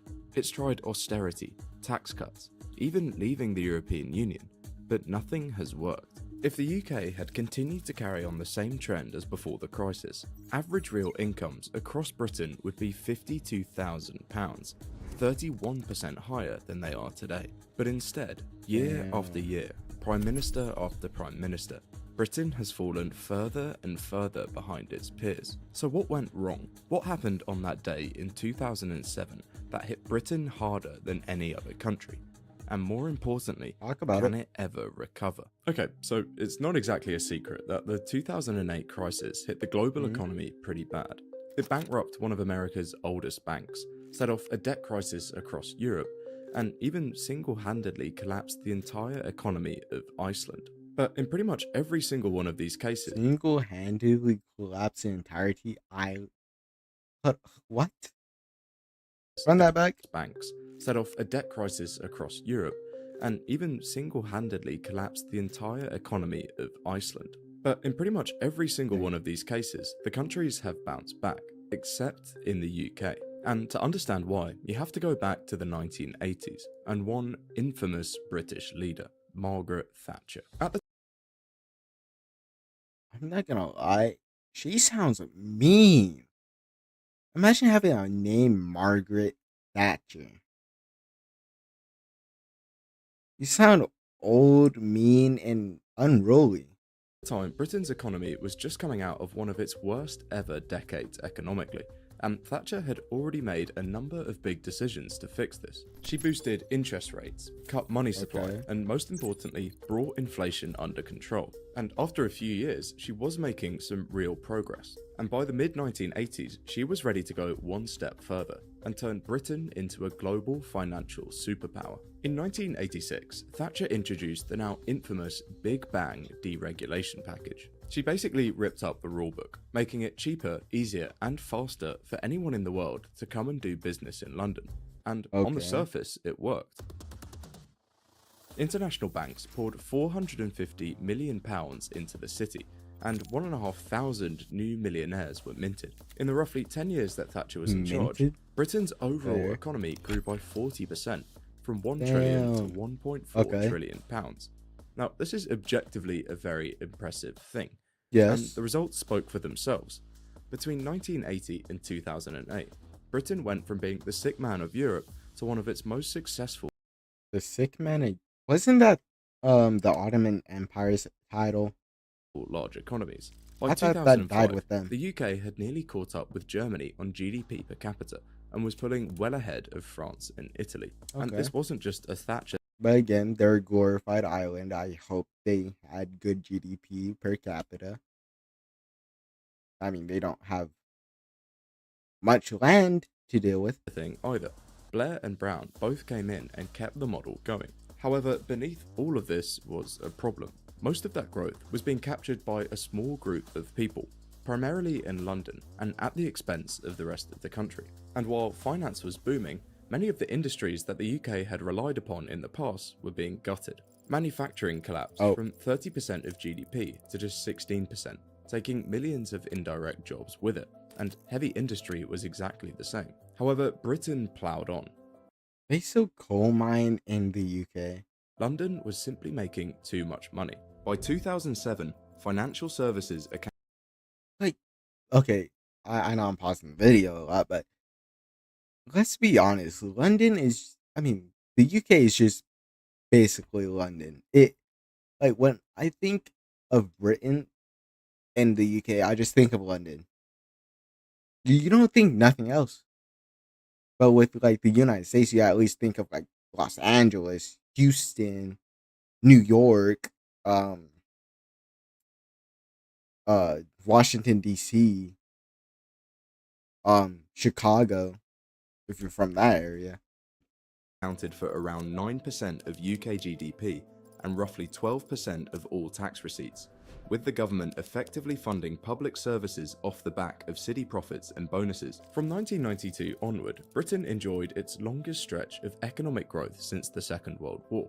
And this period in particular is looked back upon with nostalgia by many British people, as bands like Oasis and Blur were worldwide hits, and the Cool Britannia movement swept the country. But by the mid-2000s, this period of optimism was coming to an end, And in 2008, the bubble burst, taking the UK and the rest of the world down with it. But while other economies have bounced back, Britain has remained completely stagnant. Broadly speaking, the UK economy has one key issue. It has forgotten how to do anything. It's worth going back to this Yeah. chart here, as it perfectly captures the current situation the UK is in. This massive gap between the UK and other countries is primarily driven by one thing: productivity. Since 2008, UK labour productivity has grown by just 4%. In the United States, this is 18%. So, what happened? Productivity is basically just a measure of how much you get done with what you've got. If you've got two coffee shops that both have 5 staff, and one serves twice as many customers, that shop is more productive. And the reason is usually pretty simple. It could be Yeah. that it has better equipment, a better layout, or better systems. In other words, it's had more investment. Someone spent money making that shop work better, and that's the thing that Britain has stopped doing. In 2024, the average person was working 4.4% more than in 2019, but producing less. And a big part of the reason goes back to what happened right after the crash. Back then, the UK's public spending had ballooned, and debt was Okay. becoming a real problem. And the new government, led by David Cameron and George Osborne's answer was cuts, and lots of them. This meant less spending on things that actually grow the economy. Things like infrastructure, skills, research and development. Things that private firms would need to expand and modernise.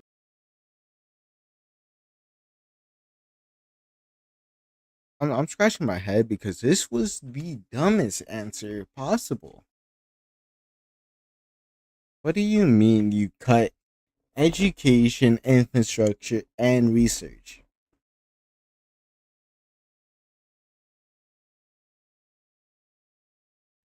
Um, Hello? Is it? I hope all that money went to debt repayments. Now, the UK was already chronically underinvesting before the crisis, and this was made even worse with austerity. But it somehow got even worse than that just 6 years later. In a narrow 52-48 vote, Britain decided to leave the European Union and its customs union. Now, this is still a hotly debated topic to this Yeah. day, but by most estimates, this has been devastating. GDP has fallen by an estimated 6 to 8%, while the average Brit is roughly £3,000 poorer than they were before. And since then, investment, which remember was already lower than other peers, has fallen off a cliff. The uncomfortable truth is that Britain has become an awful place to invest your money. It's an amazing place Very. to hide and clean your money, sure, but an awful place to invest it. But why? What is it about Britain that makes it such a bad bet? Because it's not like the country doesn't have the raw ingredients. It's got world-class universities, a strong legal system, the English language, and a well-educated population. On paper, the I mean, I'm gonna be honest with you. The English language is overrated. As a natural-born English speaker, and it's the only language I speak, is stupid. UK should be one of the best places in the world to build a business. The answer is frustratingly simple. Britain just doesn't let you do anything. In the last 5 years, Huh? the UK has had a string of different leaders, each with their own unique vision for the country. Boris was going to level up the nation. Liz Truss was going to turn us into a low-tax Singapore on Thames. And Huh? Keir Starmer's mission was all about growth. However, none of these grand visions really matter unless the UK fixes a very basic set of problems, which have been quietly strangling the economy for decades. And the first is one we've become all too familiar with: housing. To put it simply, the UK has a severe housing shortage. Again, it's an island. Britain and France have roughly the same amount of people, and yet France has 7 million more homes. And nowhere is Huh? this more apparent than in London. London wages are 14% higher than the rest of the country, but when you account for the inflated cost of living from housing, this advantage drops to just 1%. In fact, London is one of the only major cities where more British people actively leave it every year rather than moving toward it. And So you're telling me London is less British than other British cities?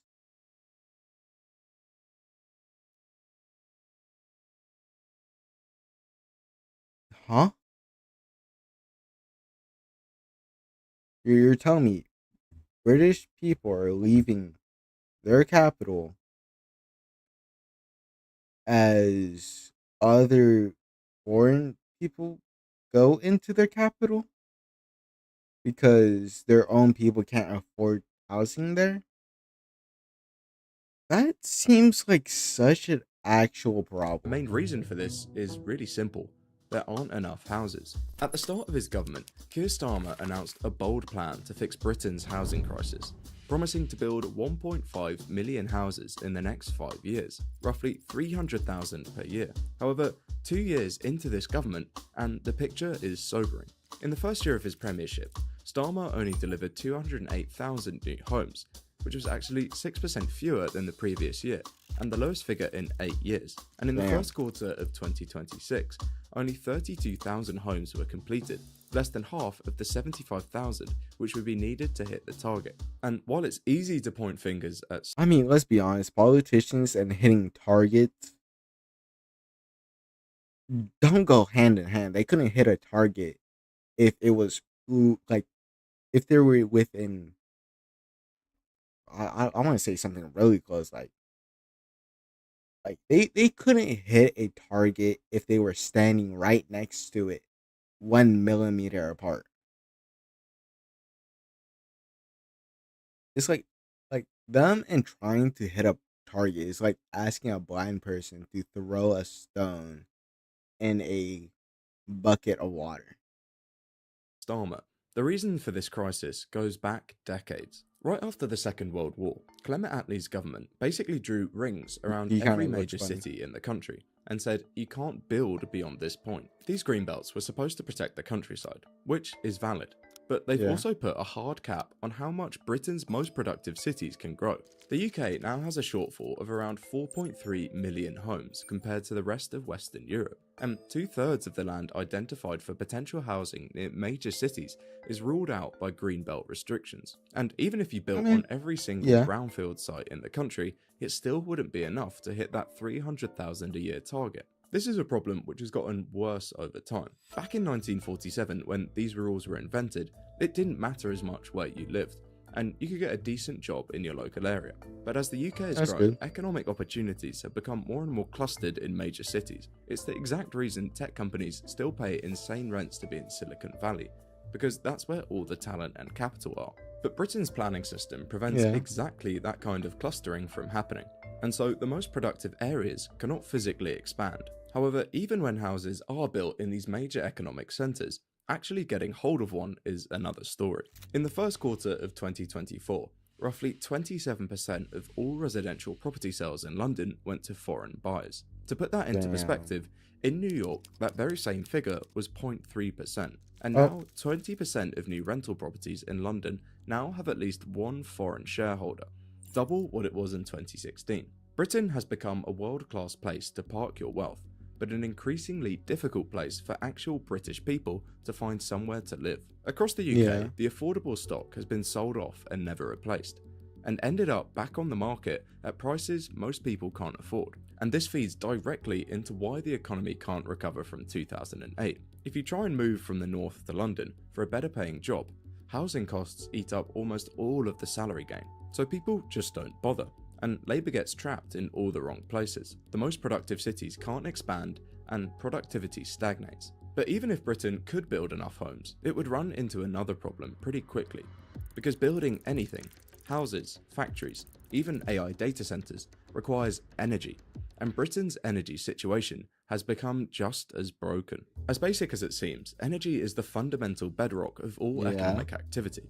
It is impossible to produce goods, transport materials, or run services without it. There's a reason that energy consumption per capita is one of the strongest things that correlates with national incomes across the world. The more productive a country is, the more energy it uses, and affordable, stable energy costs are essential to growth. For decades, Britain understood this better than almost anyone else.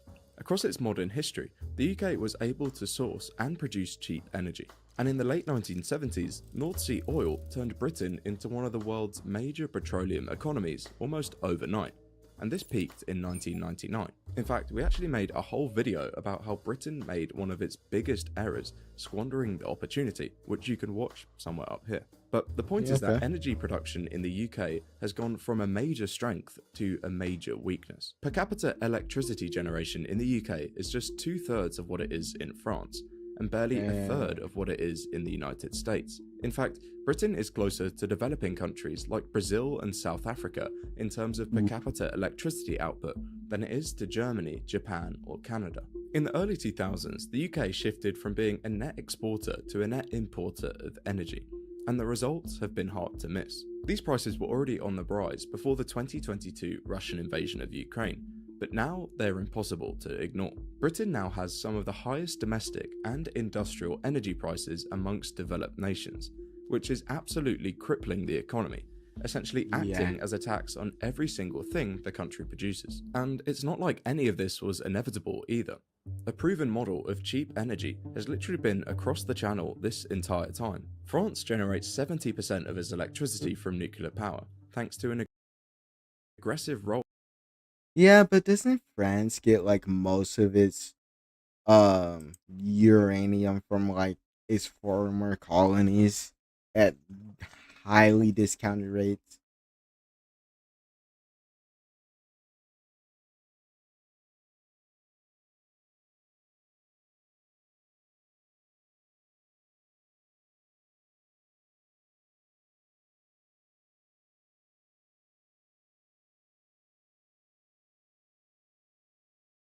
For nuclear fuel, but they have historically been major suppliers. Since it imports this uranium from like global markets, with Kazakhstan, Australia, and Namibia being its top suppliers, while Nigeria is significantly historical supplier uh, of uranium. France reliance on these nations have uh, shifted dramatically in recent years. Uh oh yeah, yeah. But it's like ex colonies doesn't really like it anymore. Rollout that began in the 1970s, and nuclear doesn't suffer from the same intermittency problems that wind and solar face, Yeah. meaning you need more expensive storage and backup fossil fuel generations, which drives up costs significantly. The result for them is abundant, cheap, and low carbon energy, which Britain had every opportunity to do so and simply chose not to. So, businesses are Again, I'm gonna say this. Like I get people don't like nuclear power plants. I really do. But it's way better and way cleaner than anything fossil fuel or like coal would ever produce. And nuclear power plants, like in nuclear power plants, I forgot what I was gonna say, but they produce way less active, like highly radioactive, like waste material than you would actually think. Speaking on that, it's like most of the fuel gets reused, and then even when you have that like 10% of waste fuel you cannot use, it still gets like put deep within concrete and like just underground, and it takes up way less area. already paying more for energy than almost any other developed country. And you'd think that if everything else was stacked against you, the government would at least make it worth your while to try. But instead, Britain has done the opposite. Since 2008, the UK tax burden has risen almost continuously, and it's now at the highest level since the 1940s. However, it's the way that Britain taxes that's even more damaging than how much it taxes. In the US, in order to hit the top marginal income tax rate, you'd need to be earning 8.5 times the average wage. In the UK, it's just 3.5 times, making it not just a tax on the rich, but on anyone who's doing reasonably well. Senior teachers, mid-career engineers, and small business owners, essentially Damn. anyone aspirational. The UK is also aging faster than the US, and the people who I mean, respond yeah, most to because these tax increases are the UK older is workers, old. as they could simply just retire.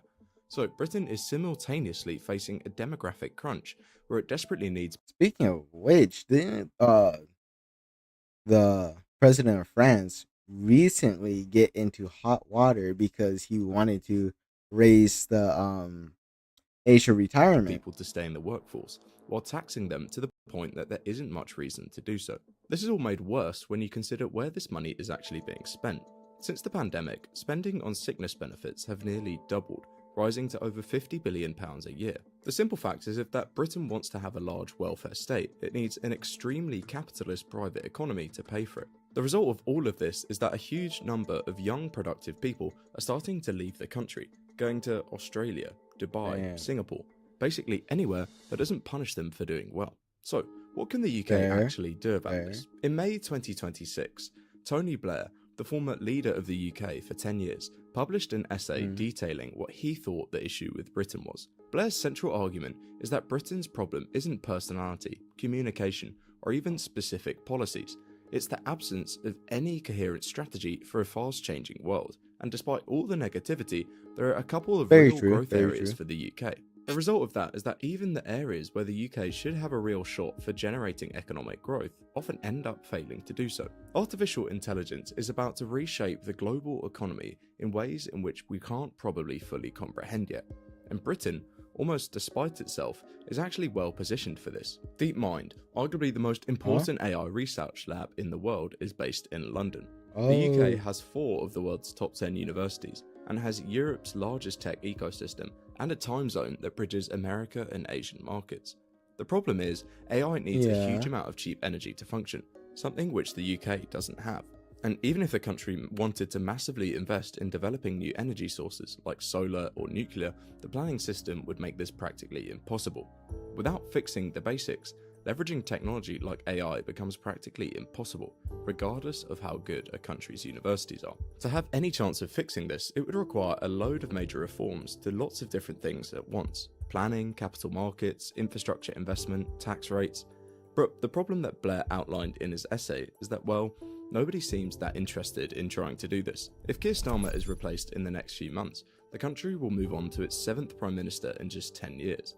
With leaders holding office for such a short amount of time, they never really have the chance to develop an actual plan for how to change the country, much less implement it. Rather than making the hard choices that are sometimes needed, successive governments have just kind of muddled through, hoping the problem would resolve itself. The cruel irony is that, again, just kicking that can down the road that Britain for actually the next knows generation. what it needs to do.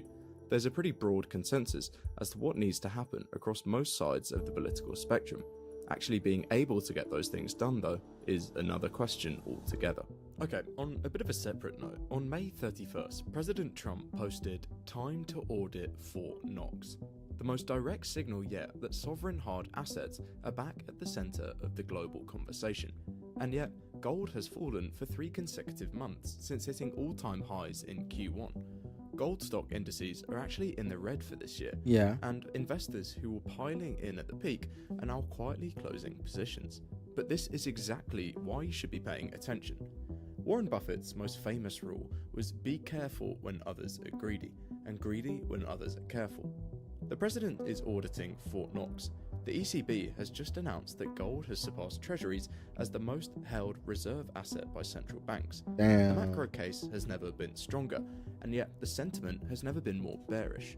The sponsor of today's video is Canadian Goldfields Discovery.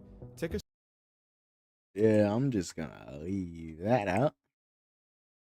Let's move on to another video. Speaking Last of week, which, Google announced that we're gonna do like one more after this, maybe, and we're gonna call it quits. Let's get into it. Google announced that it wanted to raise almost $85 billion by selling stock. In this day and age, it's hard to understand how much money $85 billion is, but the largest IPO in history of the American stock exchanges was Alibaba. It was $22 billion. So this is like almost 4 times as much as that, which is not on its face a problem. I mean, Google is very valuable. Google does a lot of buying its own stock back to raise the price of its stock, and now it's doing the opposite of that, making it available for sale. People are going to be able to buy it, and people will, and that's really interesting for a few different reasons. One is that this is Google. The Alphabet is one of the richest companies in the world. They make a lot of money, tens of billions of dollars in profit per year. Some of it getting thrown off of this very YouTube video right now. You know, we're doing it, everybody. Why would Google, one of the most profitable, largest companies of all time, need to sell stock to raise money? And the answer is, of course, AI. All of the AI stuff is expensive, the chips in the data centers and the power and the lobbyists. But that's the official simple answer. There's also a less official answer that is speculated by a lot of people, which makes this all very interesting and outlines the title of the video. SpaceX is about to go public. It's about to make shares of itself available for the public to... I mean, hasn't it been public? Hold on, I can check this. Give me a second. I'm pretty sure it's public. Give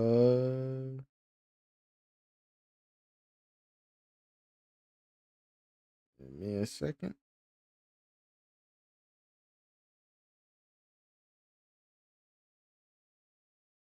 If it would load faster. Yeah, it's public.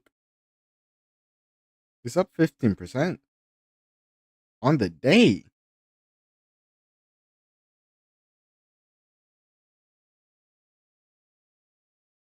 Yeah, it's just waiting on getting listed on, like, I forgot the indices. Yeah, those ones. Buy in an initial public offering, or IPO. It's going to sell $75 billion of shares, is the idea. Anthropic also has filed to go public. It's going to sell another something like that. OpenAI is probably also going to have its IPO this year. They probably feel like they're coming in a little late. Depending on how you count the upcoming offerings and private rounds, investors may soon be asked to put like hundreds of billions of dollars of new money into AI companies. And these are all AI companies. We're talking about SpaceX, but SpaceX is now an AI company. It's merged with XAI. I don't know how any of this was allowed, but it was. Here we are. But the important thing very soft lawmakers. Very soft. Here that like people who think about investments think about, but nobody else does, is that this is new money. And that's very different from how the stock market works day to day. On a normal day, when stock goes up or down, the company is not raising money. The existing shares are just being traded between investors, and one person sells and another one buys. And based on how much someone wants to sell and how much someone wants to buy, the price that they will agree on will become the new market price. And everybody's shares, without anybody else making a trade, will become worth that new market price. So you buy $100 of Google stock. Tomorrow, somebody is like, actually, I'd pay 5% more for that. Now you have $105 of Google stock. You didn't do anything. Nobody bought anything from you, but now you have more money. And that goes up and up and down and down. And that's how the stock market works. If 1 billion people all owned Google stock for $100 a share and nobody wanted to sell any for less than 200, and somebody was willing to pay 200, then all those people would suddenly have twice as much net worth. Of course, actually, lots of people are always willing to buy and sell at various prices. So, you know, one person buying doesn't actually inflate the price of a stock, but theoretically it could. If nobody wanted to sell, then that would make it go up, which is a little bit what happens in the private market with companies like Anthropic and OpenAI. People can't really sell, they can only buy. And perhaps this is useful to keep in your head, but if you take the price that the highest bidder is willing to pay and you multiply that by every share that a company has, that will give you the company's market cap. That's how much it's worth. If Google has 1 billion shares and one share trades for $100, we say that the company is worth $100 billion. But $100 billion did not enter the company. $100 billion did not even necessarily enter the market. The whole company was repriced based on that one marginal trade. This is why stock market valuations can move super violently. A small number of shares trading at higher prices or lower prices, that can revalue the... Honestly, that's what gets me when people say like trillions of dollars were wiped from the market. Like, there was no trillions of dollars in the market at the first place. It's just it's just a company's evaluation, not that they actually had trillions of dollars and they just burned it.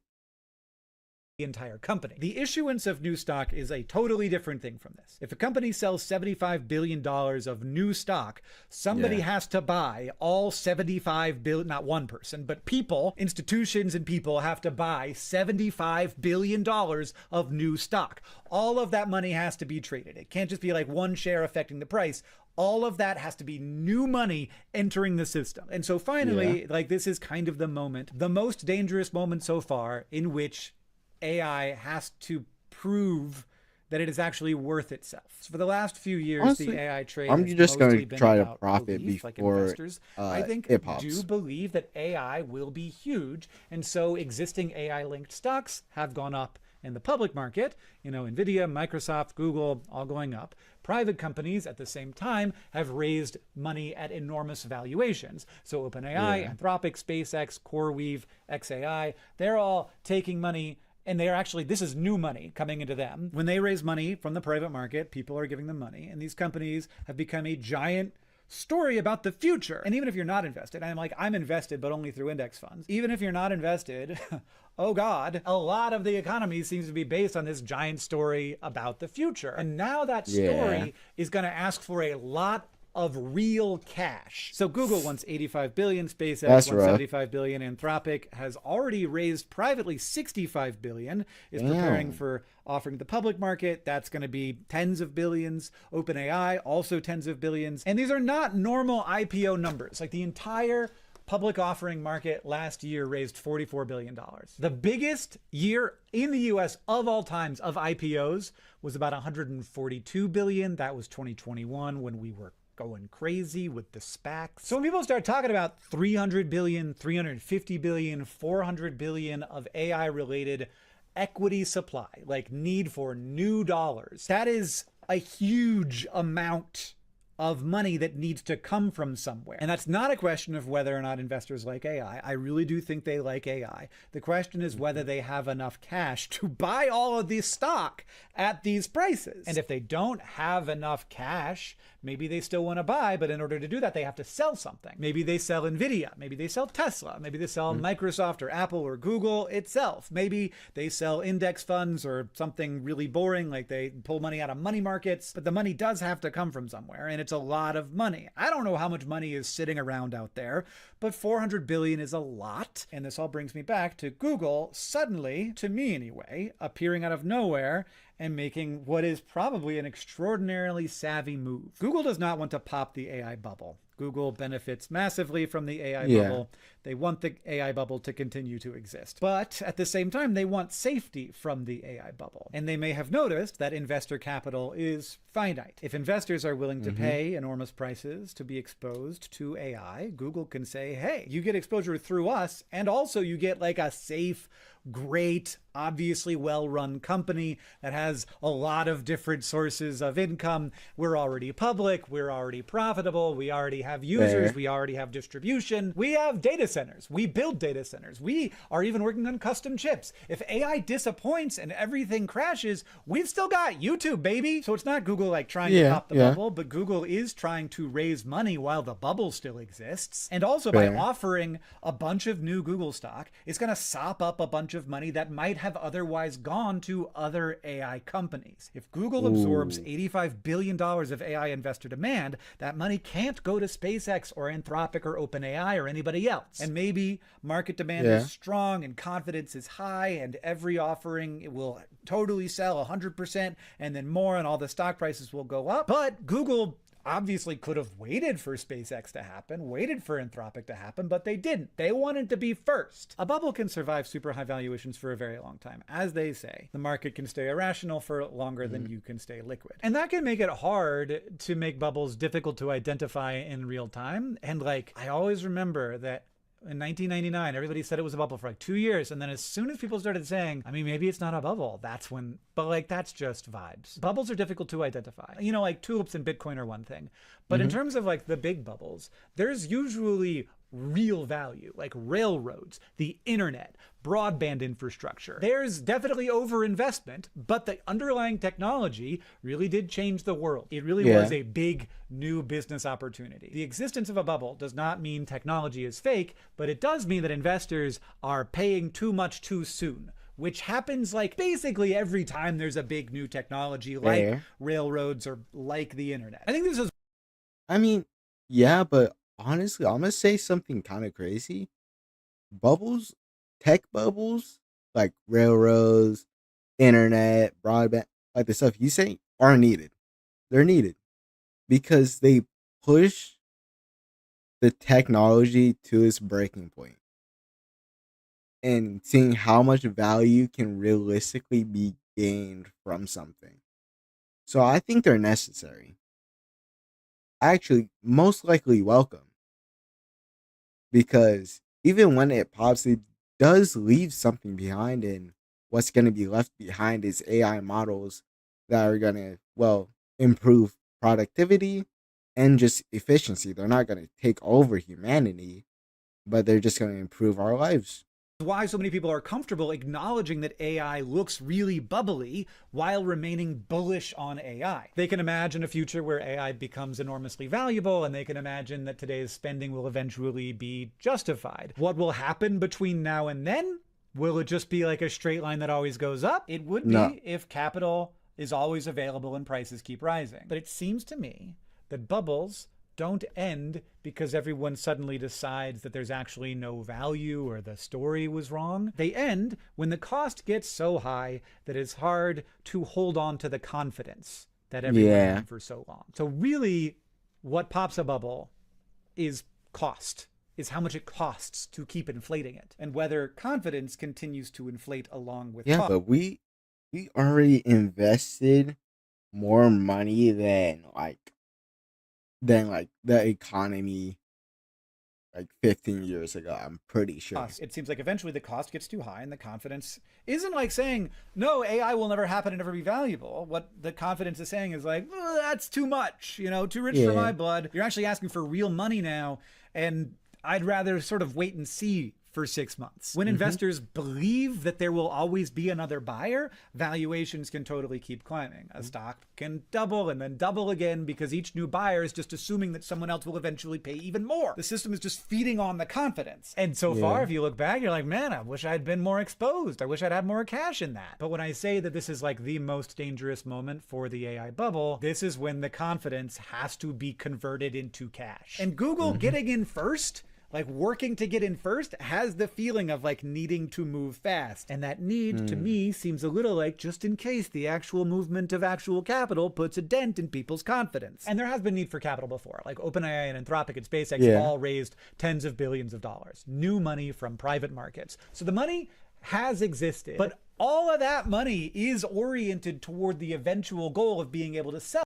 Yeah, but like now they're trying to get like the money of like old retirement funds. It. And not all of the investors are going to be able to sell immediately. Most of them won't. They'll have to hold on to it for a certain amount of time. But if you bought $100,000 of Anthropic stock 3 years ago, you got like super lucky and you did that, and now it's worth $6 million, and that's like 3/4 of your net worth, you're going to want to sell a big chunk of that as fast as you can just to diversify. So that's other money that's going to have to come into the market. In the private market, all these investors are trying to get in before the IPO. At the IPO, everything has to get really real. And while the revenue story at Anthropic does look better than I would have guessed that it would have at this moment, this is all very new. And I think a few cold feet could really mess this up if like people start to shift from that confidence to caution. I mean, I really do understand what he's saying. And like again, if I do end up getting money, I'm probably gonna invest in it myself. But yet again, I'm just gonna like the moment I see pullback, I'm just gonna leave it. Because like I'm willing to gamble, but I'm not willing to like lose my life gambling. That is a crazy way to end off a stream. But I will see you guys next week, as this is a weekly stream. Thank you all, and let me